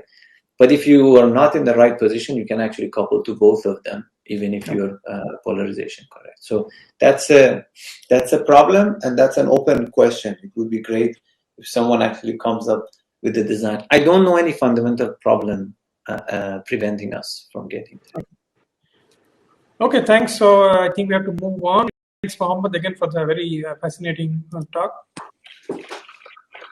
And the next talk will be by Professor Ritesh Agarwal from University of Pennsylvania. So Ritesh, I think you should be able to share. Mohammed has unshared. Okay, let me try. That monitor on the bottom. Yeah. Yes. Yes. Okay, does it work? Yeah. It does. I can see. All right. So, thank you very much. Yeah, thanks, Jaideep. Although we are part of the organization team, but most of the heavy lifting was done by Jaideep in terms of organizing everything. So, thank you so much. I realize mine is the last talk of this entire symposium. So, and since 6 or 7 talks have been given on very excellent talks have been given on the topic of topological photonics, so I decided to broaden the scope of my talk and then focus somewhat on what we've done in the what is the conventional sense of topological photonics, but then rather broaden our what we've been trying to do in the last few years in towards our understanding, engineering, and manipulation of using topological light and interacting with quantum matter or different types of matter, and then trying to understand and engineer these interactions. Although I'll talk about few things, but focus on two. One in which the excitons are the excited state of the system, like conventional excitons in semiconductors that we know about. And then the last part of my talk would be about a certain phase of matter in which excitons are preformed and they form the ground state of the system, excitonic insulator per se, and our efforts towards understanding those systems. So typically, I realize I rush at the end, all over time. So I would like to start by acknowledging the students, postdocs, collaborators, uh, interacting with whom I've learned a lot, foraying into areas which I knew nothing about just 3 years back. I had no idea what topology meant just 3 years back, and this is pretty much the reason why I picked these, because I was having this crisis a few years back, what to work on. And then I said, what is the thing that I really know nothing about? And, since a lot of was happening on topological physics right across the street, in physics, because of, my two colleagues, Charlie Kane and Jean Mellet, and over the world. So that's the reason why I picked these topics, which I had no idea about. So it's a journey. And of course, all the funding agencies here in US. As I say, in US, if you don't have funding, you pretty much shut down, because there's nothing you can do. And in India, at least you can get some students, or they come with their own grants, but that's not really true here. Okay, so since I changed the motivation of the scope of my talk slightly, I'll talk about some idea that we're trying to pursue, and it's been almost everyone's talk, but I thought I'll put it together, and that is, can we make an on-chip sort of chiral integrated nanophotonics infrastructure and push it into the quantum regime, which Mohammed just mentioned, and Dawe also mentioned. So the idea is basically borrowed from spintronics, where the idea is that by encoding information in the electron spin, one can encode, transmit, and transduce more information. So your electronic devices more information. So can we do with light? And the answer is yes. And there's a lot of work that has happened. And the question is, aspect of light or photons, can this information be encoded in? So one is photon spin, so which manifests as circular polarization, and the other is an extrinsic degree of freedom, which is called the orbital angular momentum mode. So in electron, the OM, the orbital motion of the electron is an intrinsic property, but for photons, for light beam, it is an extrinsic property. So then the question is, how can if you want to encode more information in your optical networks in these different degrees of freedom, spin or orbital motion or angular momentum, and the coupled states, then we have to generate, transmit, and be able to transduce that information, sense that information all on a chip. So one can do this in large scale, in a room full of lasers, but the idea would be to do it on a chip. And this is very challenging because most conventional materials, so this spin orbit states of light are broadly classified as chiral states of light. And if you want to produce these states using light magnetism, then most materials do not intrinsically, at least the ones that we work with, are not intrinsically chiral. Neither can they sense this information directly. So you have to do certain things, and this is where ideas from topology and geometry and geometry and hence topology start to become very important, and will be the core of my talk. So in 30 seconds, this is the work that is led by my colleague Liang Feng.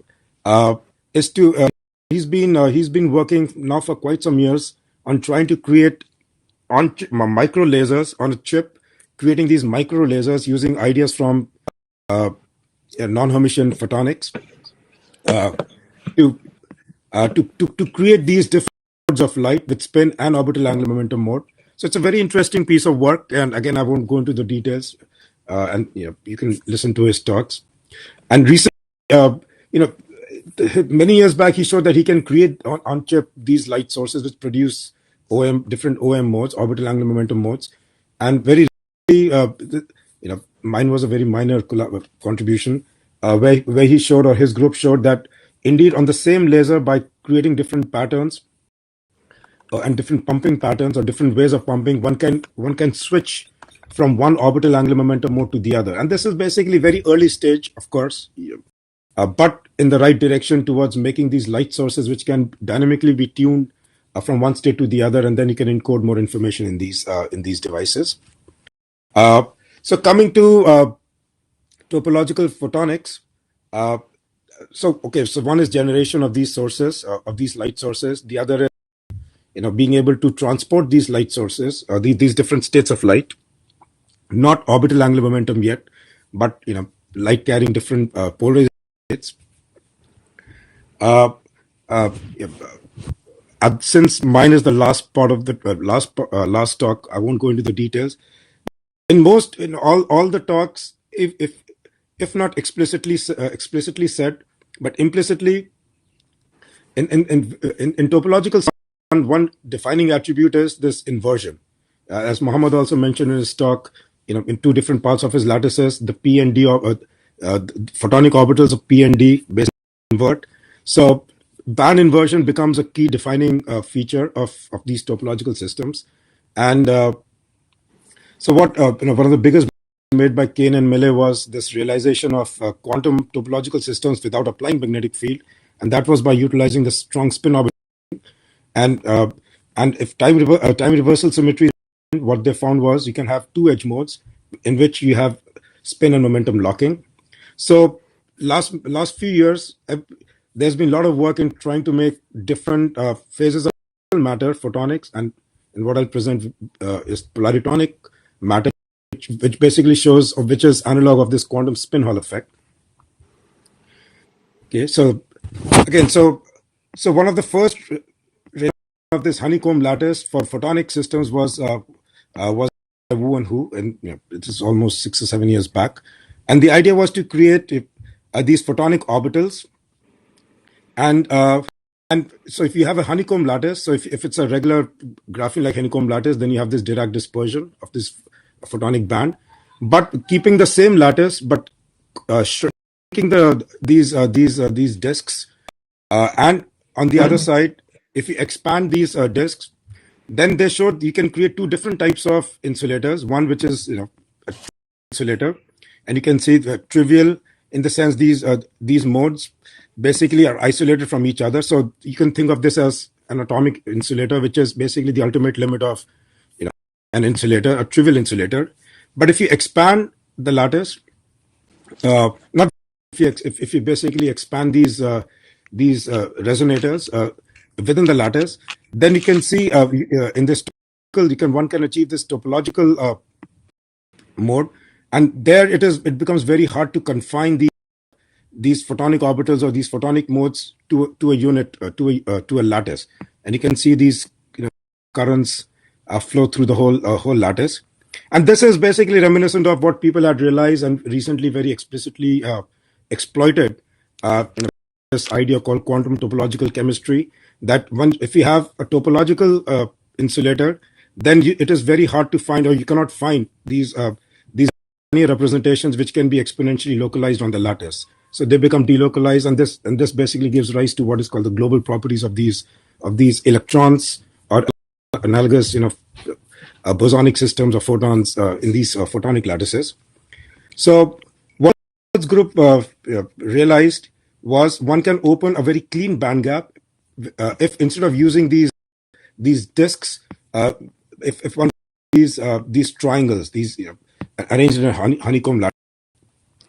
Okay, so again, the idea is very interesting, and one can clearly see the SSH type model. So you have these hexagons. When you shrink these resonators, the interlattice coupling is larger, and the intralattice coupling is larger than the interlattice coupling. So you can have these more localized modes.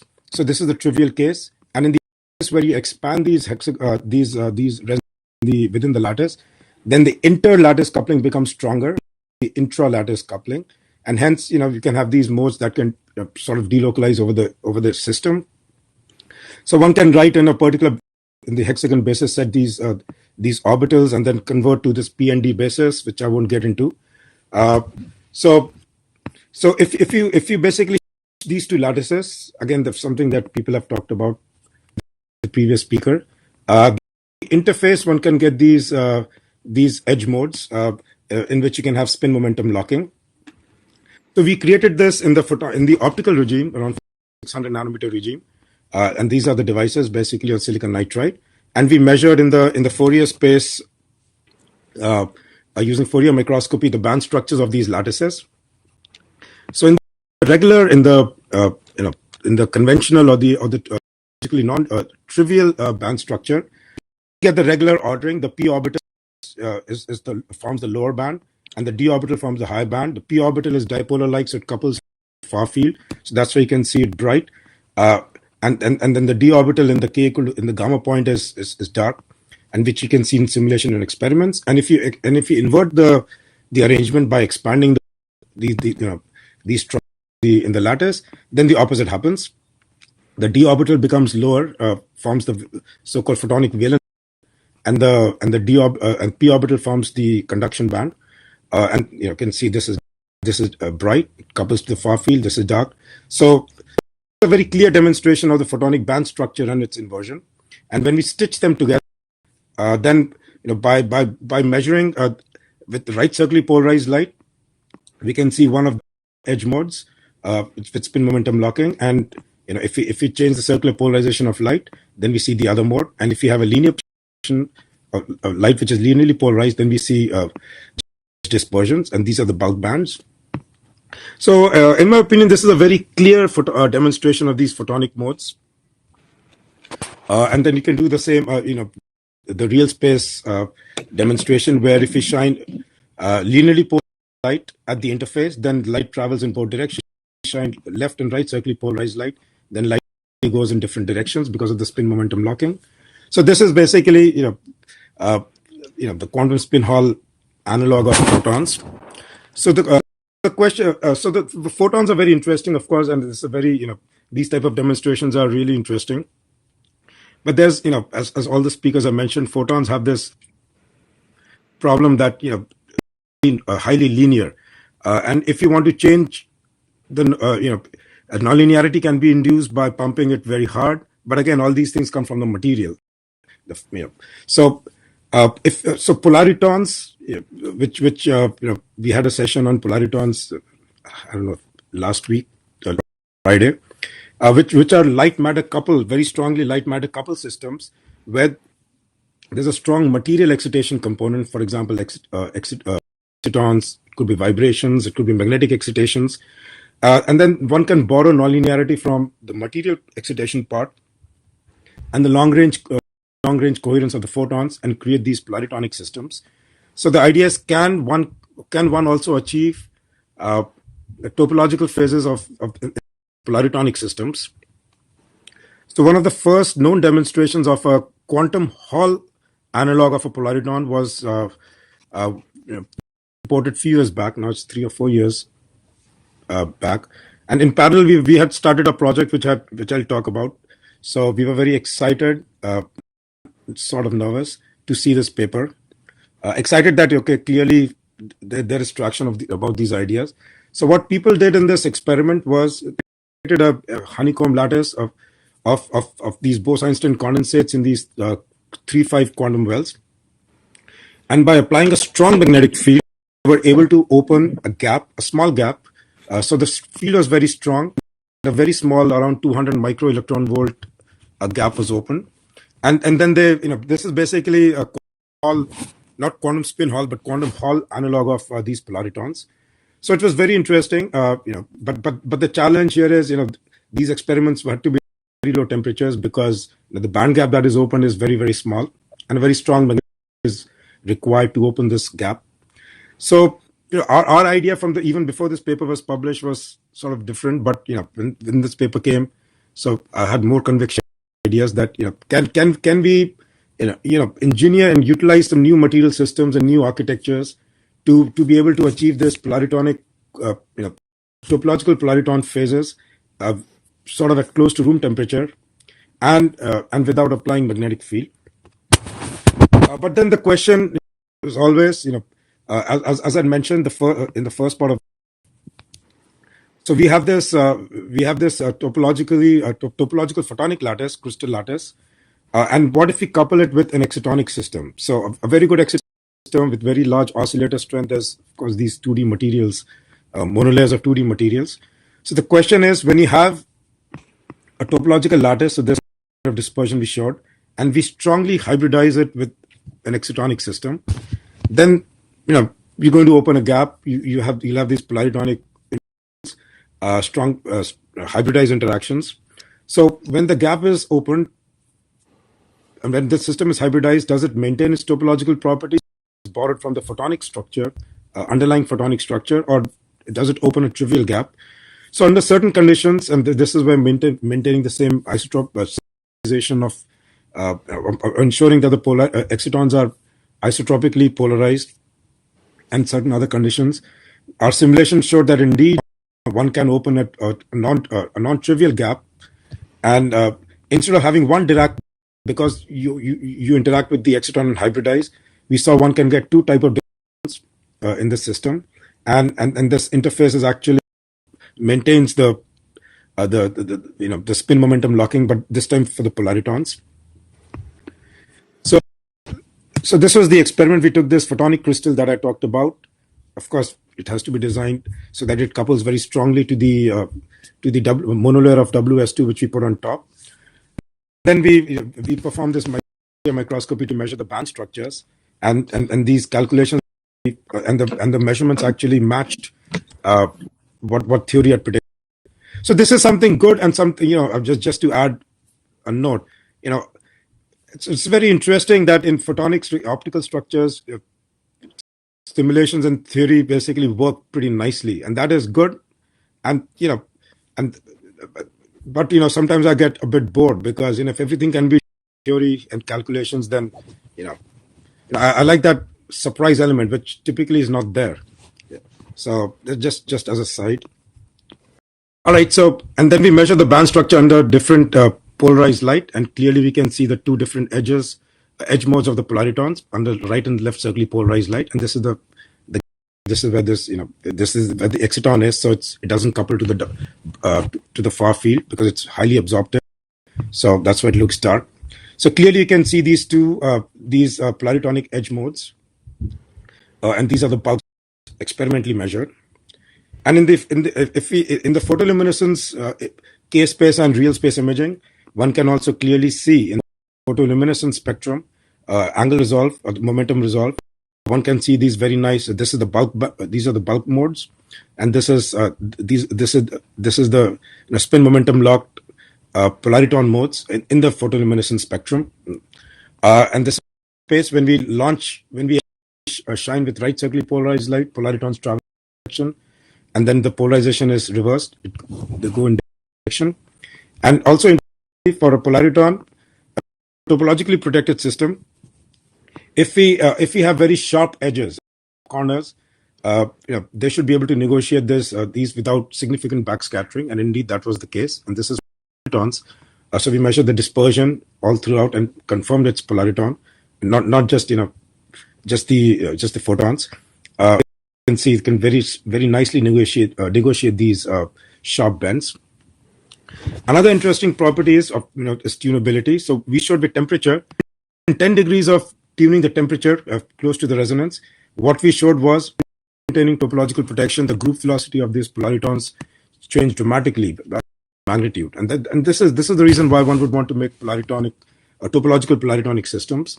And currently we are trying to do this with in the geometry by applying electrical gates and injecting and removing carriers to tune these polaritonic properties and tune the topological polaritonic systems. So this is basically where we are in this topological polariton business, and then I'll jump to the next part, which will motivate which I need to talk about to basically discuss in slightly more detail the excitonic insulator phase and our studies of light actions in that phase. So the third part of this chip is different phases of light, different topological phases and polarization states of light in just one shot. You shine light on your detector, and it measures polarization and this phase gradient, to be strict. So again, in this orbital angular momentum, one is the polarization, which is a measure of photon spin, and the other is this orbital angular momentum mode. So in orbital, when light has a definite orbital angular momentum mode, then the wavefront of light basically winds around the propagation axis, as you can see. This is not the polarization. This is the wavefront, actual wavefront, which basically winds around the propagation axis, and this is of that light, with a definite angular momentum. So the most critical information of this mode is actually in the phase, is given in the phase of this light. Then if you want to measure directly on a chip, or basically photocurrent of this light, from this light, then as we know, conventional photocurrent measurements, the phase, the basically cancelled, and intensity. You measure the local electric field and the phase is lost. So how can we even think about measuring this, extracting this information from photocurrent measurements? It's not something which is easy. And this was something which I had been working with or thinking about from, of course, with no idea, but something that is always at the back of your mind. But when some key advance takes place in your group, and then you basically and this is exactly what happened. So in this context, I'd like to discuss what is called the circular photogalvanic effect. It's a effect in which there is no applied bias in the system, and if you shine right circularly polarized light, the current or the photocurrent that is generated under zero bias goes in one direction. And if you change the polarization, let's say left circularly polarized light, then the photocurrent basically changes its direction. So clearly the system has become gyrotropic, because regular systems would not do this. You have to break certain symmetries. Inversion symmetry is one of those symmetries. This effect is basically a nonlinear effect. So it's basically governed by similar, if not the same, tensors, like the sum of difference frequency generation. Here the difference is because a current is produced, so the two interactions with the light field are with plus omega and minus omega, and then a steady state field is produced, which produces this photocurrent, of course under zero bias.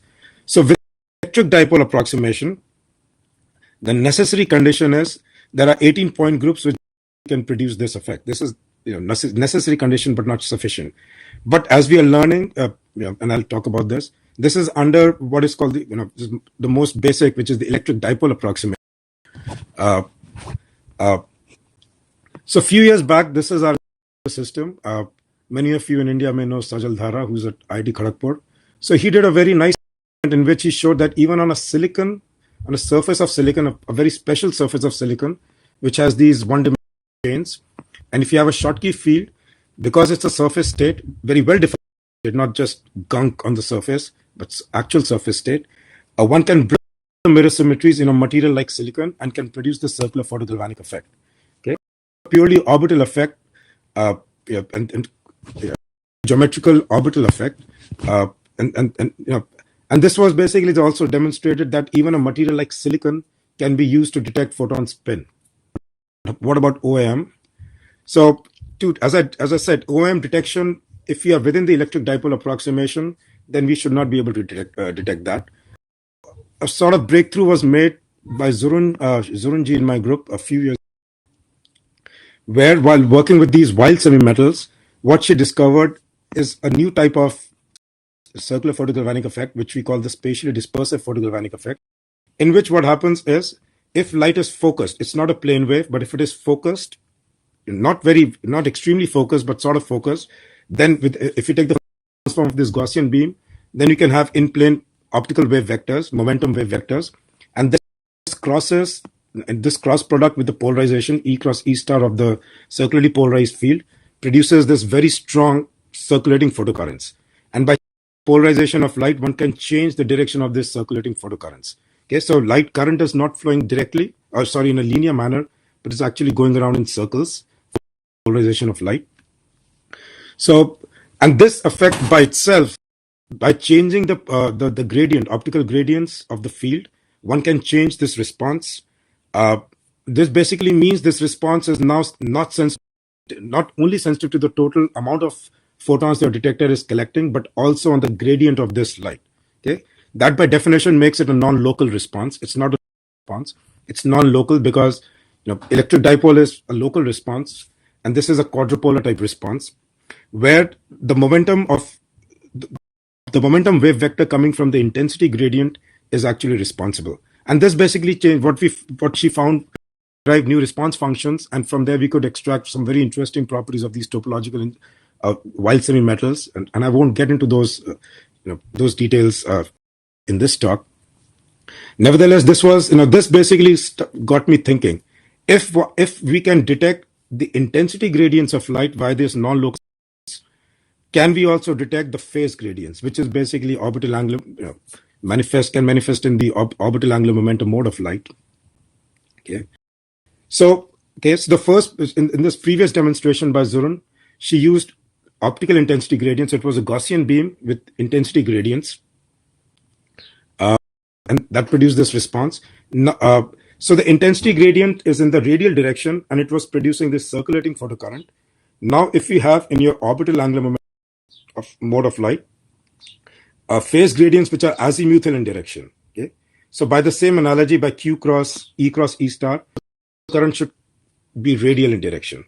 So to prove this idea, she designed these electrodes so that all other intensity gradient type photocurrents could be averaged out or cancelled. Only the radial photocurrents could be produced. So, and then there are certain conditions you have.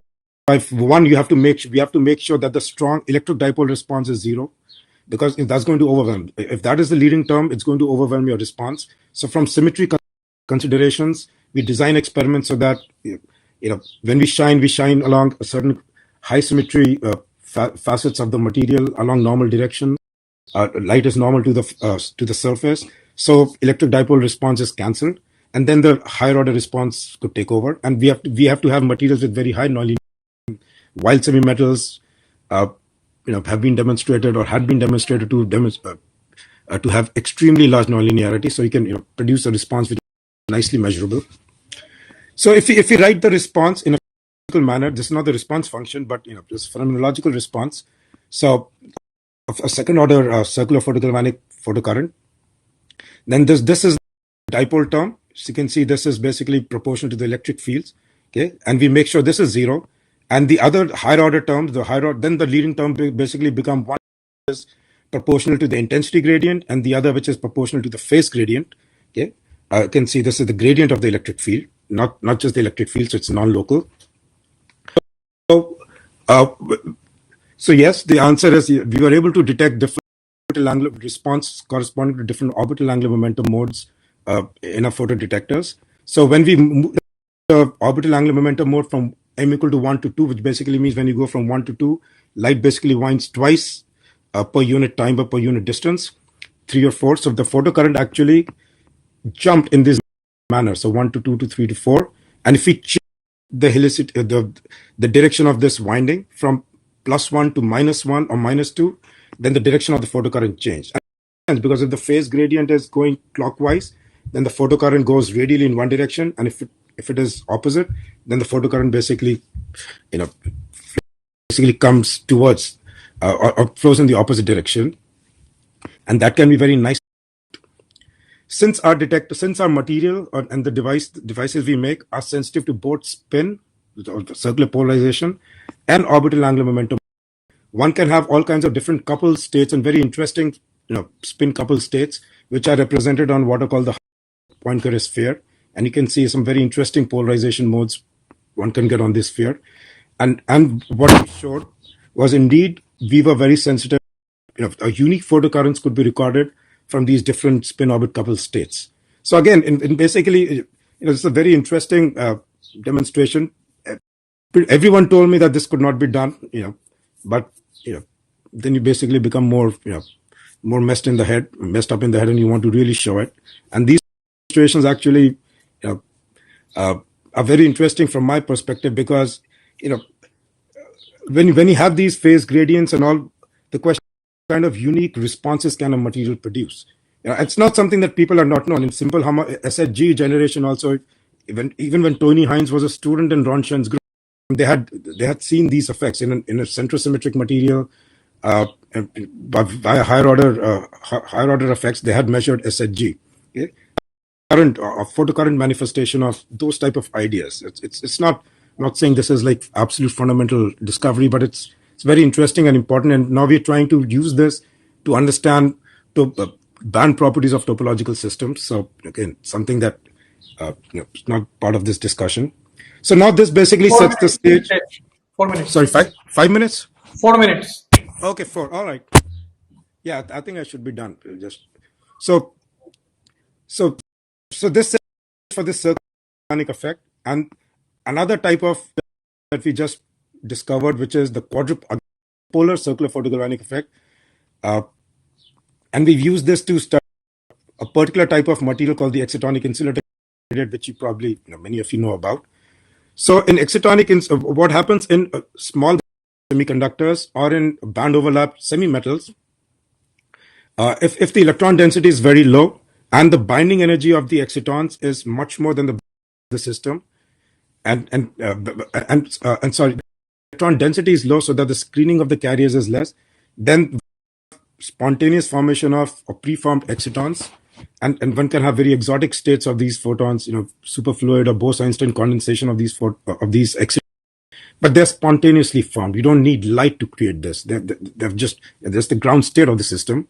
And one particular system is a candidate, a very strong candidate, is this TANI system, in which what happens in the high temperature phase above 320 or so, the system has mirror symmetries, and the different bands basically they overlap, they cannot hybridize, and then this is the conventional phase. It's a semi-metal phase, but it's symmetry by low temperature below 320 Kelvin or so. Then you can have this excitonic phase, and one defining attribute of once the bands hybridize, it forms this sort of band, which basically is one of the early signatures of this very strong interaction electron, where the electrons, you have an interacting electron fluid. So it basically satisfies certain criteria for interacting electron fluids, like people have measured in NARPES, low electron density.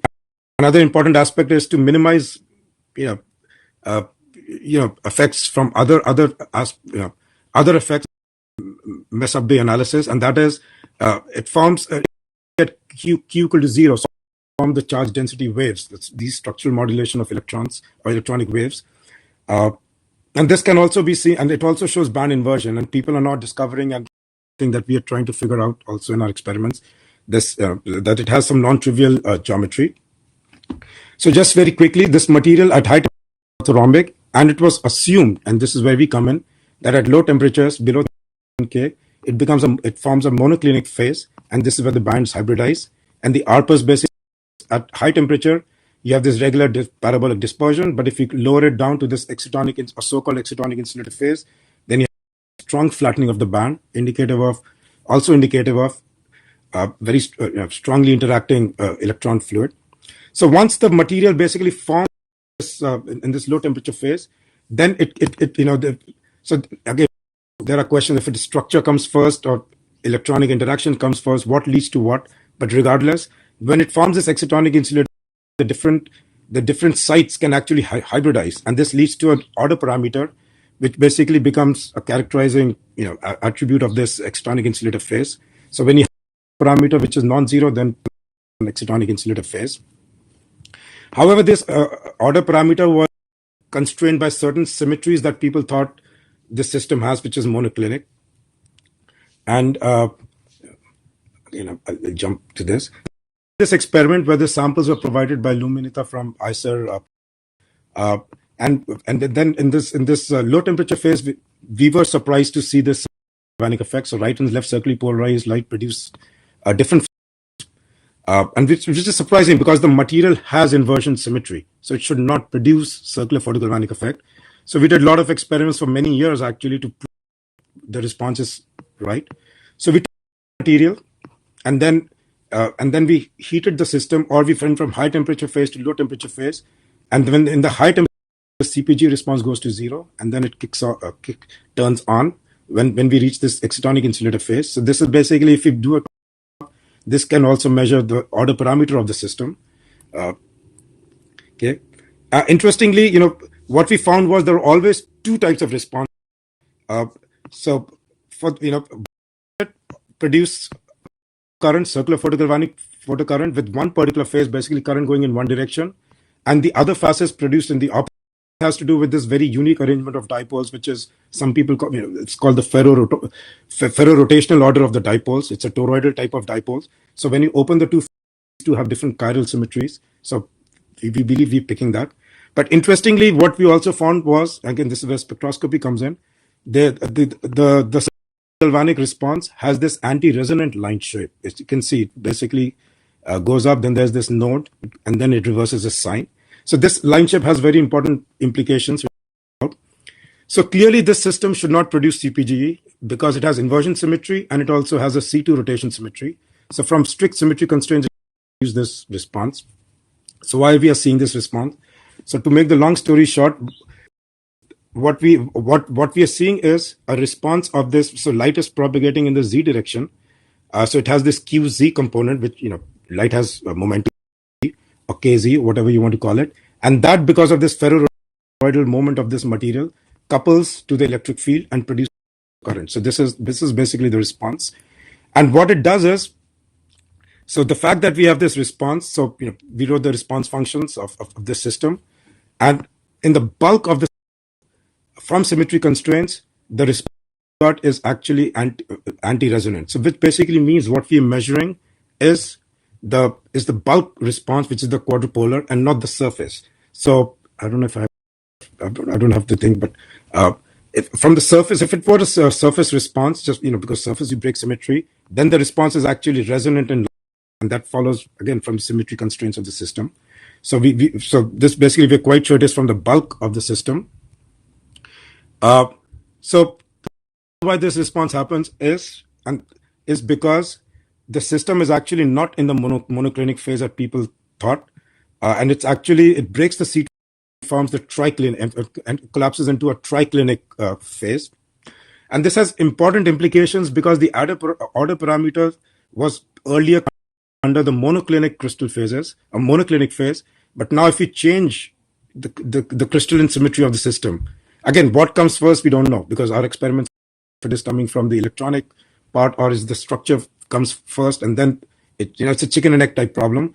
But what is important is the order parameter is now constrained to be in the triclinic phase, and and then we wrote the order of the system, and and that basically the idea is the symmetries are important to classify phases of matter, and if we really don't know the symmetries of the system, it becomes very hard to understand these complex phases of matter. So so people had done DFT calculations, and when they relaxed these crystals, they actually got triclinic structures. But since experimentalists were reporting, from Raman and X-ray diffraction, that it's monoclinic, it's a very, very subtle breaking of symmetry, very small and subtle breaking of the symmetry, which we can pick, and which these DFT calculations were also picking, but they were ignoring because everyone was saying it was monoclinic. So I guess what we're also saying is we have a very extremely sensitive tool of symmetry to measure this, probe the symmetry or symmetry breaking of the system. So to put everything together, this whole idea of chiral, higher order, higher dimensional chiral infrastructure. So we are working towards creating these devices which can produce these different states of light. Routers or waveguides, topological routers or waveguides, which can send these signals based on the polarization, and also detectors which can detect the different orbital angular momentum modes of light, and also spin polarization of light. So the general philosophy of my group is we try to understand at the most fundamental level light matter interactions, be it polaritons, be it wild semimetals, be it regular semiconductors. It doesn't matter as long as the system produces something unexpected. That has been my what we try to do. I want that surprise element. So I like to do exploratory research than where everything is known and you just go to the lab and confirm. So that's what I like. So, and then we're trying to, we're trying to engineer those responses and make new types of devices which would not have been possible otherwise. So with this, I come to the end of my talk, and I thank you all, and I'll be happy to take some questions. Thank you, Ritesh. Fascinating talk. So I can see a couple of questions. You can also see yourself, maybe. There are. Can you? Yeah. 2 questions, I think, by the same person, Kalipada. Can you see or yeah. I'm still trying. These glasses are new, so I can't see with or without them now. How is the preservation of helical nature of the helical polariton ensured? Up to what order of helical beams can be propagated by the photonic structures? That is, I think, the first question. What is it? Oh, okay. So I would interpret this question as once, as Muhammad had also mentioned, that ours is a continuous system. It's not a single quantum emitter, but where it is excited and how it couples to the interface mode is very important. But once it couples to the interface mode, then it has to follow those symmetry requirements. And in that case, we when it was under review, one of the referees asked us this question, and what we found was to a very large extent. I don't know the number right now at the top of my head, but it was more than 90s, or I don't know, maybe 95%. Very high percentage was once it couples. How much it couples, also we had a number, but of course that number is not 95% high, because as Mohammed has also mentioned, depending on where you excite the material has different polarization, different properties, and how it couples to the interface mode, that changes. But once it couples, then it maintains a very, very high degree of this spin momentum locking, both for photons and for polaritons. We could not find much difference between these two in our experiment. So that basically means by coupling to the exciton, we do not lose this coherent aspect of this spin momentum locking. And the other is in the detection of the ion charge. What order of helical beams can be propagated? What does order mean here?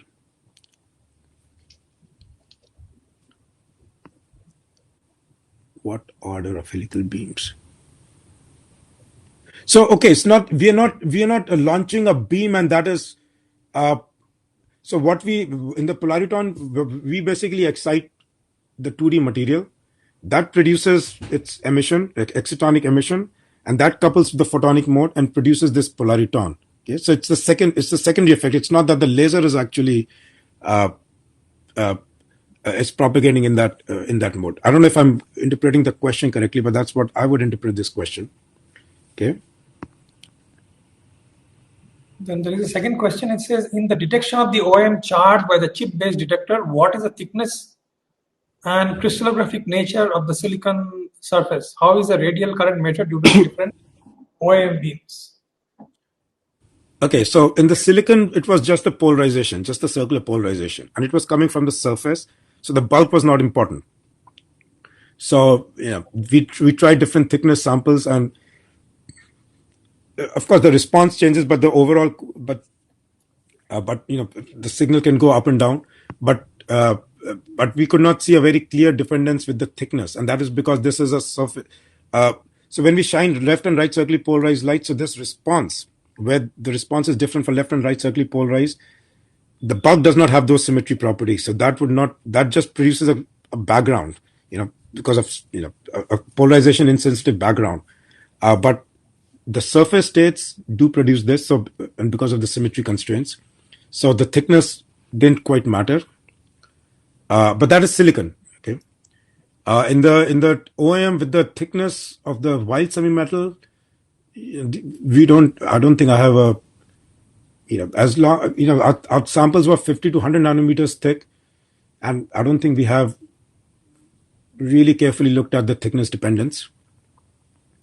And how is the radial current measured due to the different OM beams?